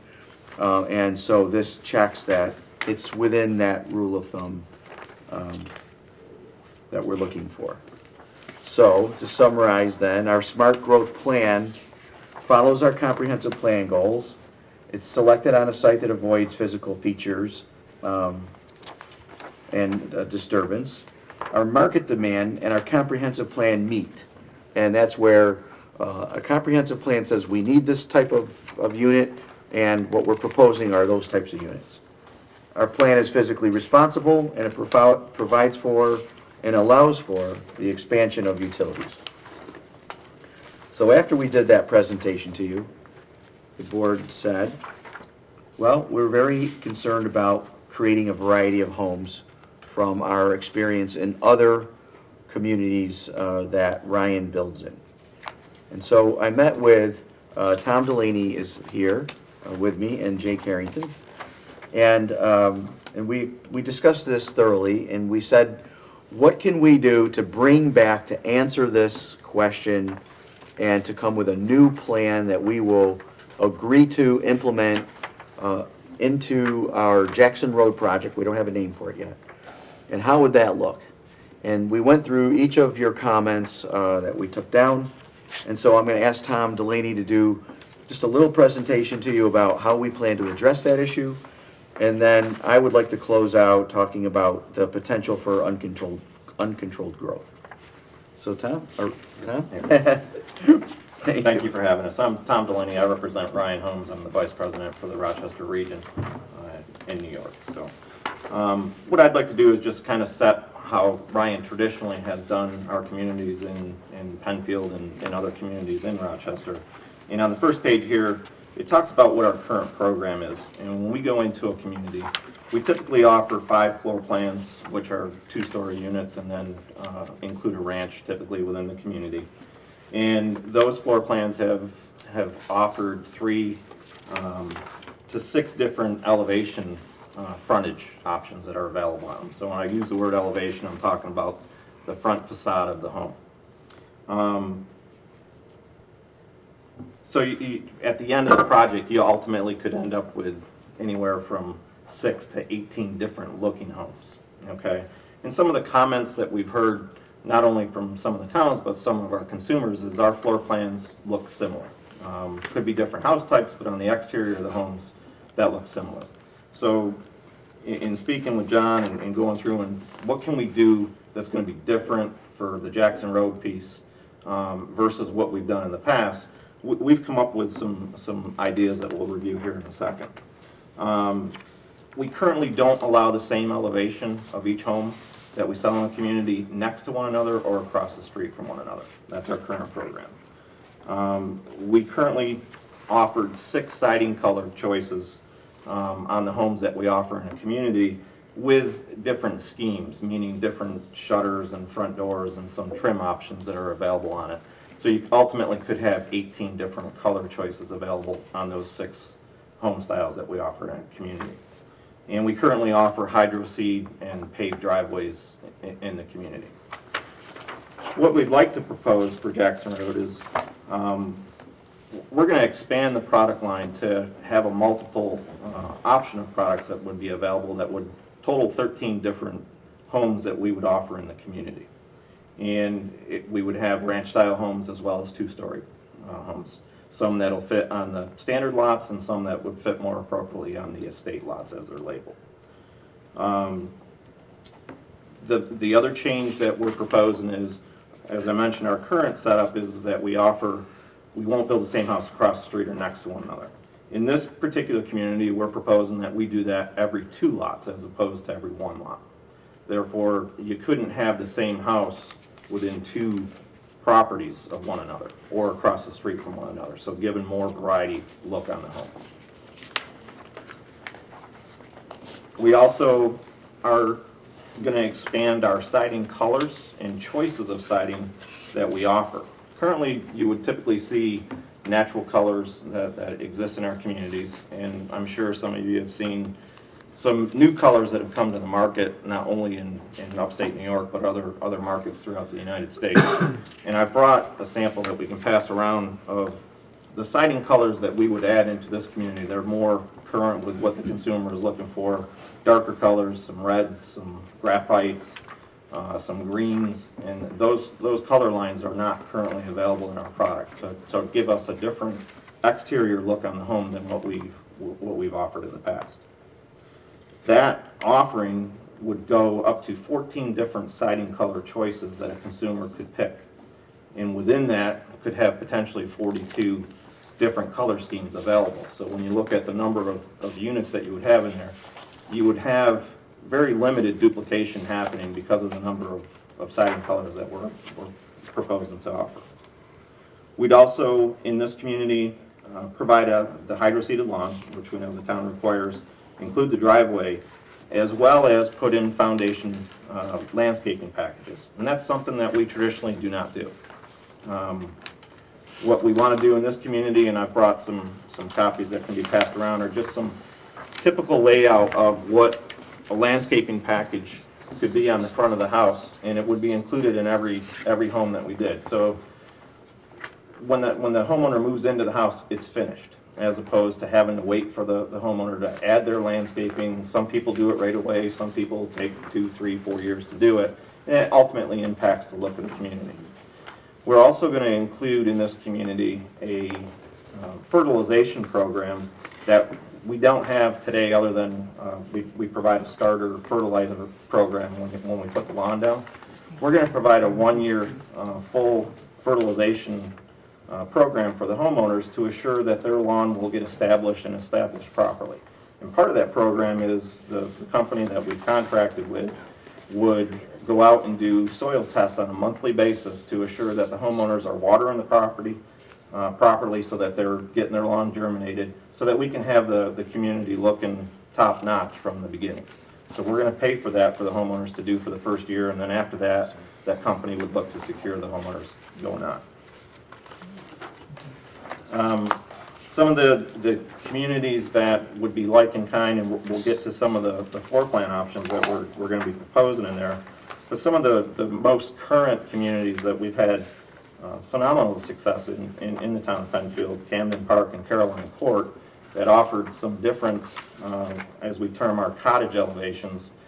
Caroline Court, as you know, we've actually just sold out of that community. They're not all built and completed, but we were in there for 18 months and sold 30 homes in that. And that's the style of home that we're looking at proposing on our standard lots for the Jackson Road piece. And that's been a very, very successful community. Caroline Court, the one down at Creek Street? Creek Street. Okay, thank you. Okay. You know, some of the older communities, the Newberry Park, Gallant Woods, Graceland Estates, 75% of the product that was offered in those communities doesn't exist today. One of the things that we've done as an organization is today we're listening more to our consumer than we ever did in the past. We have an architectural design committee that is hired out of it's part of our corporate office, and we have 47 designers in that division today. And we review our products on a monthly basis. And about 2 years ago, we implemented a new strategy within our business model, and that was refreshing our product more consistently. In the last 6 months, I've brought 6 new products into the Rochester division. Over the next 12 months, I'll be bringing 12 additional new product designs into the Rochester area. Some of them I can't show you tonight because they're not completed in concept drawing, but they will look similar to some of the frontages that we're seeing from a craftsman style. So we're changing the elevations and changing the look of the product more consistently today than we ever have in the past because of how the market conditions do change. And we understand who we were 10, 15, 20 years ago is totally different today.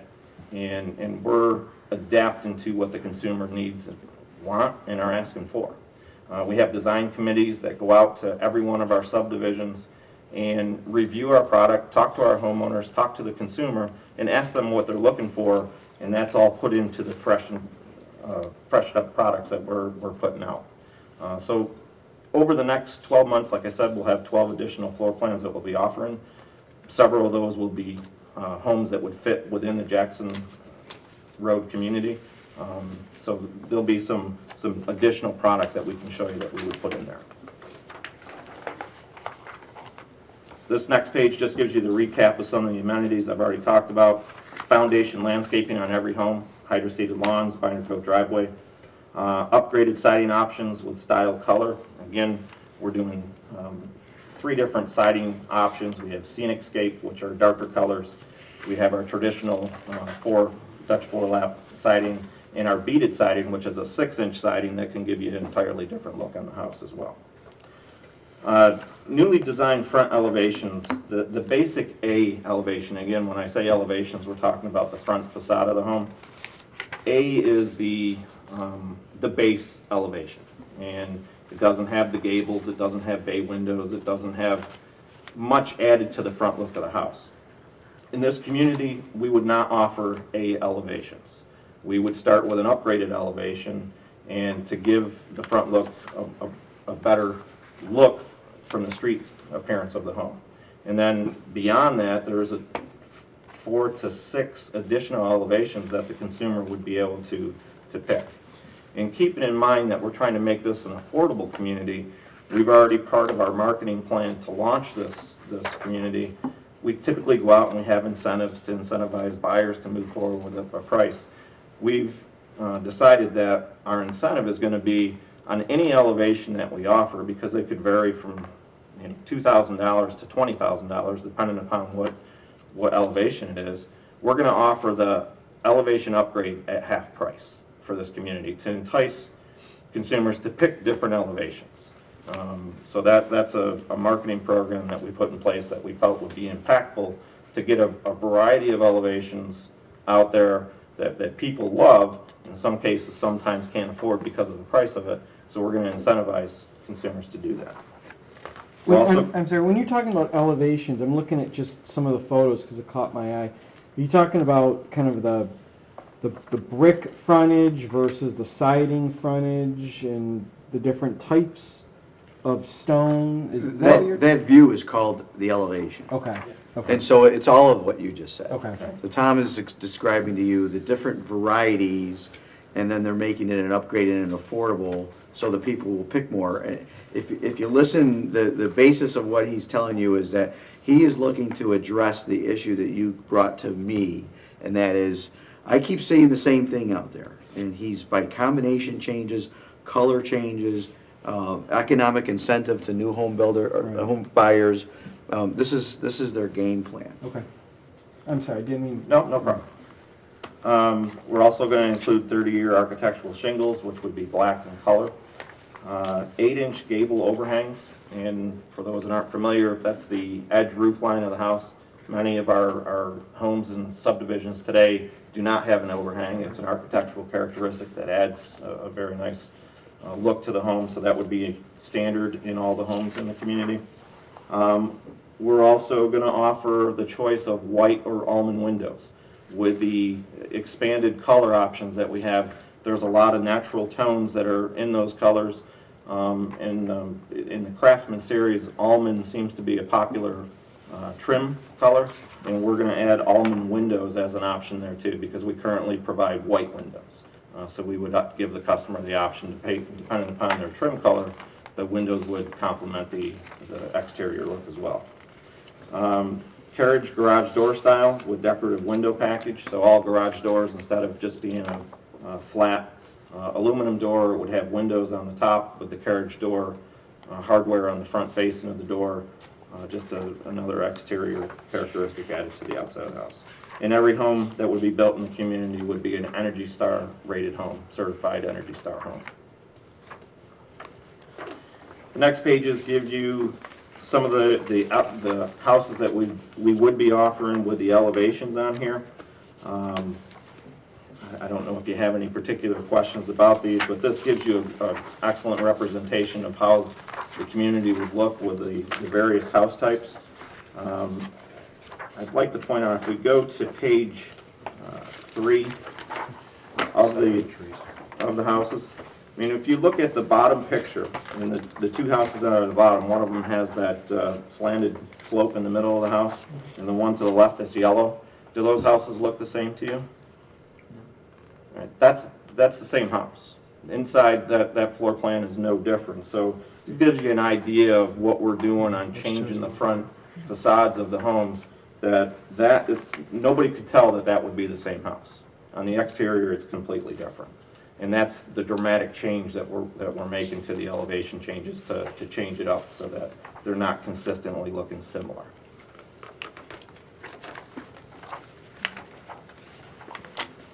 And you do have the existing ranch that you're having, I'm picking over at the Wyndham.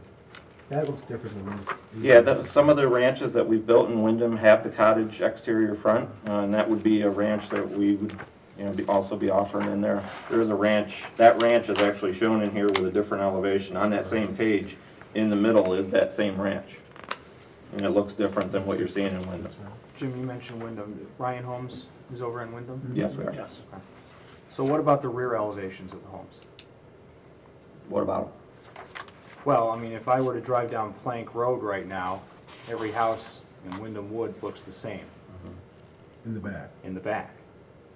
And, I mean, there's not gonna be any mature growth there for a number of years. So I would assume that if you're going to purchase or put 207 homes in that Plank Jackson area, you're gonna knock down every tree. So then you'll be able to see 360 each home for almost a mile area.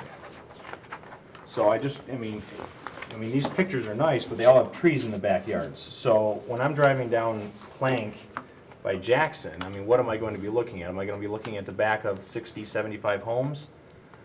Or is there going to be some mature growth left on site, maybe between homes, maybe between pockets of homes? Obviously, we would work with the developer. I mean, to take down a tree, it costs money. And every tree that's taken down costs the developer more and costs us more. So our goal is not to go in and take down trees. And I think the Plank Road site off of Wyndham, that was a very open parcel where there wasn't many trees removed at all. And the other thing to understand about Wyndham Woods is In that back corner. that site was designed, we weren't part of the upfront design on that site. That site was designed and brought to us. Well, to it's the build. same as on Naples and Baird and Atlantic, too. Saldo. Saldo, Yeah. Naples is the same point well taken. Yeah, I think regardless of any home builder that is building a subdivision, I would argue that the rear of their homes pretty much all look the same. I think a lot of it too, is Style. they haven't put decks on and they haven't Correct. done landscaping in the backyard. I mean, And- you're right, But- it's visible now. But our site layout Excuse me. doesn't really have a lot of exposure to the back of the lots, there's only just a Yeah, few. and to address, like, going down Jackson, for instance, like, if we're in the upfront design, we're gonna berm that, we're gonna landscape that, we're gonna decorate we're gonna put an entry monument similar to Ashland Rise, if you guys have had an opportunity to see that. That's not landscaped yet, but you're gonna have that kind of arrival when you come to the community. One thing we've spent a lot of time with recently, especially being involved with a project from the start like this, is that having more of a sense of arrival when you drive to the community in terms of the entry features and the landscaping that are around it, and that's a focus of ours.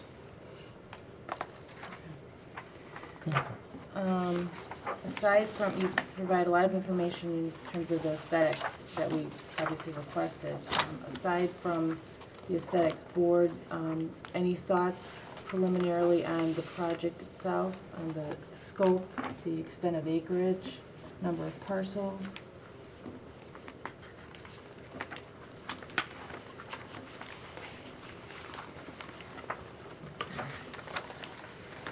And obviously, again, it's an informational item. We're here just to receive the information. If there's anything that you wanted to offer up to the developer.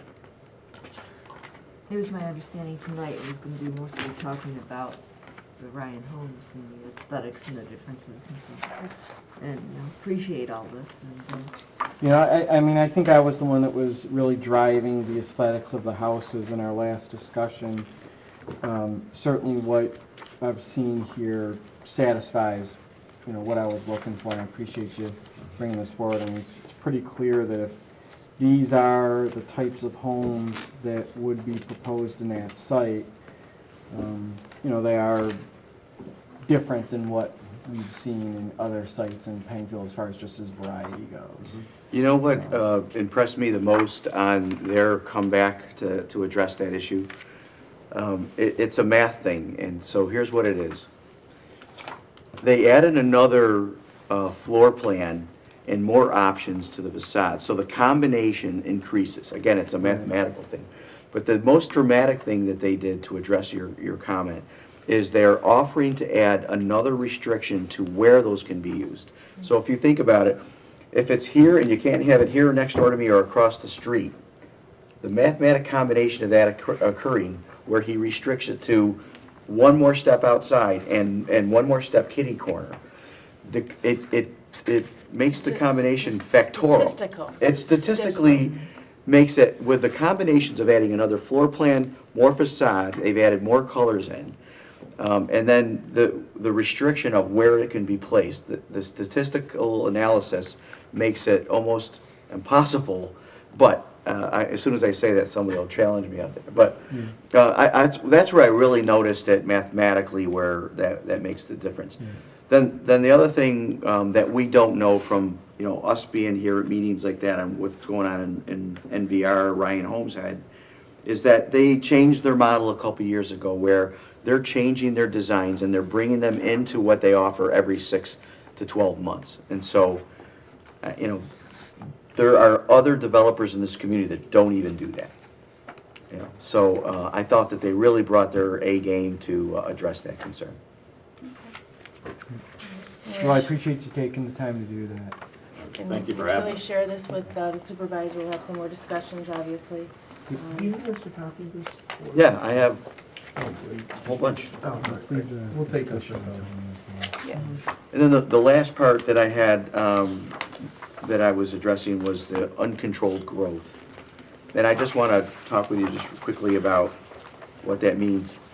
Someone at the town, and I hope it's Jeff because I want to give him credit, did this really, were you going to talk about this tonight? He has copies available, but Okay. it's been sent to all the board All right, members, so, they've seen it. so did you do this, Jeff? I mean, it took somebody a lot of time to figure this out. I want to tell you, they looked at what we considered the service area. If you remember, we showed you a map that showed how far could the sanitary sewers be reached in that area. We called it a service area. And I think what Jeff was doing is looking at this potential service area and how many homes could be generated from it, sewage flow, traffic associated with it. And what I thought I would do is just try to make the board comfortable about why there won't be uncontrolled growth. And there's 4 bullets here on why. So the first is zoning. Anything outside our parcel is zoned R1 in these areas, R2. If they want to go to 3 lots per acre, they have to come before this board for an incentive zoning application. And so I wanted to make the board feel comfortable that even though this is the build-out potential, it's what is the probability of that actually occurring? And if it did occur, all that control comes through this board, every applicant. The second thing is the service area is just a service area. It's not the actual district. And so any district that's created or expanded for any other development has to come before this board. And so this board has control on, let's say that 207 lots are built and approved, and then you have the control of looking at this project and saying, how are things working? How is it going? Is it what we said that we would allow under seeker? And if it is, and things are going well, and we want to allow the next someone to come in, then you can receive the incentive zoning application on the next project. And so this board has control under zoning. You have control of approving sewer districts. But there's something else that's going on here that you don't have to worry about controlling, and that's the economics of a development. A developer is not going to go across the street and build 1 or 2 acre lots on sewers with road and water. And the reason why is he can't afford it. That's why they build on tighter lots.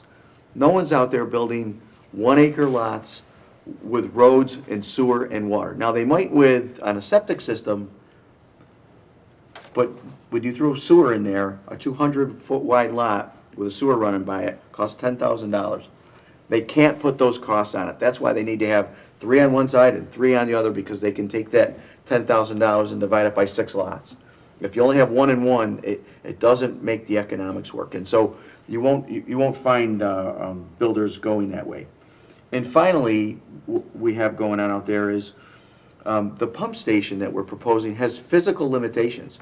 That V6 can only pump so much, and if you want to put a V12 in there because we think we want to try to sewer the whole area, well, there's limitations on how much it can take. And so we have control of that through the engineering and the approval process. And so I'm trying to show that and make this board feel comfortable that moving forward in this project doesn't make the whole service area developable. All of that has the control through this board.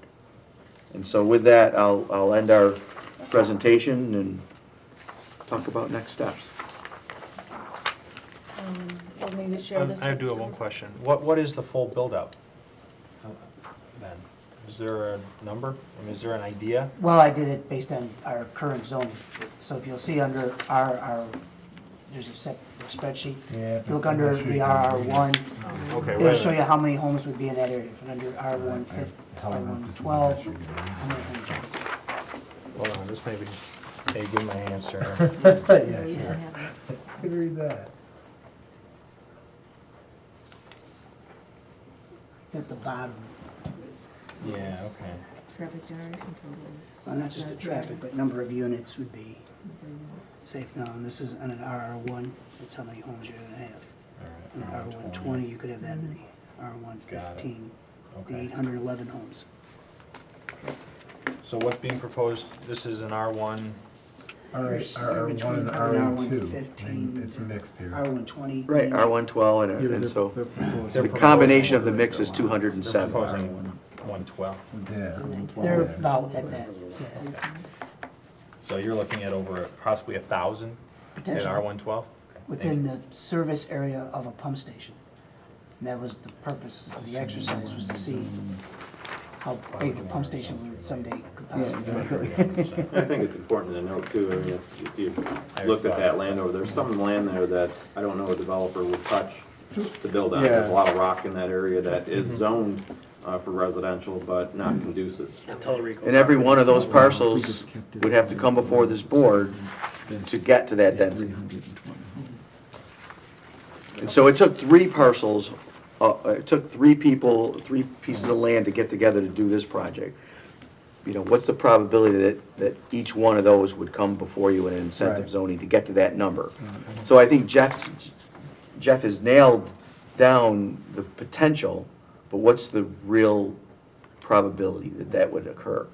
And if it did, then you have total control of the next step, every step. Did you need all 3 parcels to do what you're proposing to do? If one dropped out for some reason, it kind of falls apart, or is it still viable? It's not that the deal falls apart, but the project was better by being able to have cross-access through and come out on another road. But it's still doable. Yeah. Okay. Good question. Okay, Okay. I'm good. We'll share this with Tony, Yep. and again, it's on for informational items, so we'll get back to you as far as anything additional that, We would probably talk about it again on the 9th of April. I would think so. Everybody Yeah. gets back. yeah. Okay. Well, thank you very much for, Is there anything, Thanks. well, before you leave, is there anything the board needs from them or from the staff to? Not at this point. so we're listening to see if the board would allow us to proceed. I mean, that's what we're hoping to hear. We're not gonna make that decision until the supervisor. Right. Yeah. Yeah, I meant. And until it's on the agenda properly for a decision to be made, so Sure. that if their interested parties want to come, they know that it's not just to receive information, it's to act on it as well. So on the 9th, you'll be talking about doing that in a future meeting? I'm not sure. You talk to the supervisor. Well, it Yeah. depends if Tony Yes. puts it on the agenda, Okay. so. Stay in touch with me, you know. Yeah, it's just like always. Thank you very much. Thanks. Thank you. Thank you. Okay, let's jump back up. Very patient, thank you. That's all right, not a problem. This is an action item. Numbers right here. Okay. You see it. However, I think that in the Yeah, I absence of our didn't see supervisor, it. let's just take the information you've got first and see what All we go right. from there. Okay. I think you've seen it all Thank you. in the past. That's the total bid package for everything. And that one shows just the bi-weekly mowing, which is what we're proposing on the smaller sheet.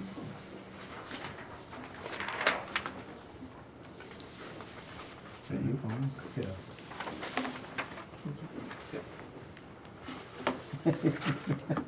Was that ring going? So what you see on the master sheet is basically all the suppliers that bid on the mowing and all their prices and who was low bid for the various pieces of it. Ted Hosmer was low bid for the weekly mowing, and Rochester Lawn Care was low bid for the bi-weekly mowing and the field mowing.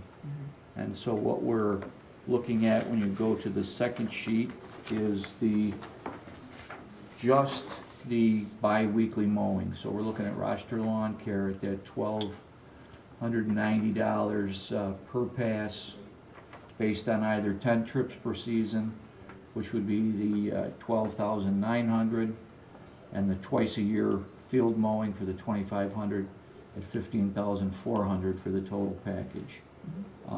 All the areas that are on that bi-weekly are all very small parcels. I brought the map along with me if you wanted to look at it again, but many of them are 1,000 square feet, 2,000 square feet.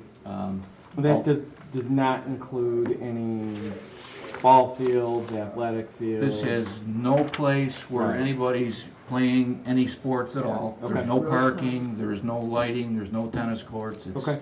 just basically vacant land that the Town town owns owns that we have to yeah. maintain. It's like Okay. at Alden Glen Yes. or at Beacon Hills. Yes, It's just- yeah. Okay. For Yep. visibility and things like that. Yes, Yeah. yeah. Okay. Are we happy with these bids? Yeah, I was very happy with the prices, yeah, Price? yep. All right. We talked about this Exactly. before, so I'm okay. We can move forward, I think. In terms of a pilot Yeah, Sure. program. but I think we'll have to, we'll have to have, you know, a Need a vote next week resolution. of a resolution, I think that's. Need a resolution. Yeah, and I'd like to see a draft of the resolution before it. Well, there you go. You ask, you will receive, that's pretty good. Can you We can't circulate lie. that to us? Yeah, what I would recommend is, I'm not gonna Tomorrow? read Okay. right now, but Okay. if you could just email it out, Oh, certainly, Yeah. yep, yep. I think that would be helpful for Yep. everyone to take a I look can at. do that tomorrow morning. Yeah, then tomorrow we can have that and have you by noon on Friday, have Okay. something workable. Yep, for sure. Thank you. All right, All thanks. right, Appreciate it. Thanks, I'm glad I finally got something. You learned something, Yes, right? yes, I did, Pick up yes, information here, yep. thank you. Apparently just left. Was you from the highway department? I don't know. Yeah, the vendors have been calling a lot, wanting to Yeah. know what's going on, and they, really can't tell you anything yet, so. Sure. Okay, thank you very much. Thanks for waiting. Yeah, We not a got a problem. little extended. All right, Is that it? anything else? Do you want more? I think we can You adjourn. gotta say You it. can stay all night. Yeah. So shut the town down.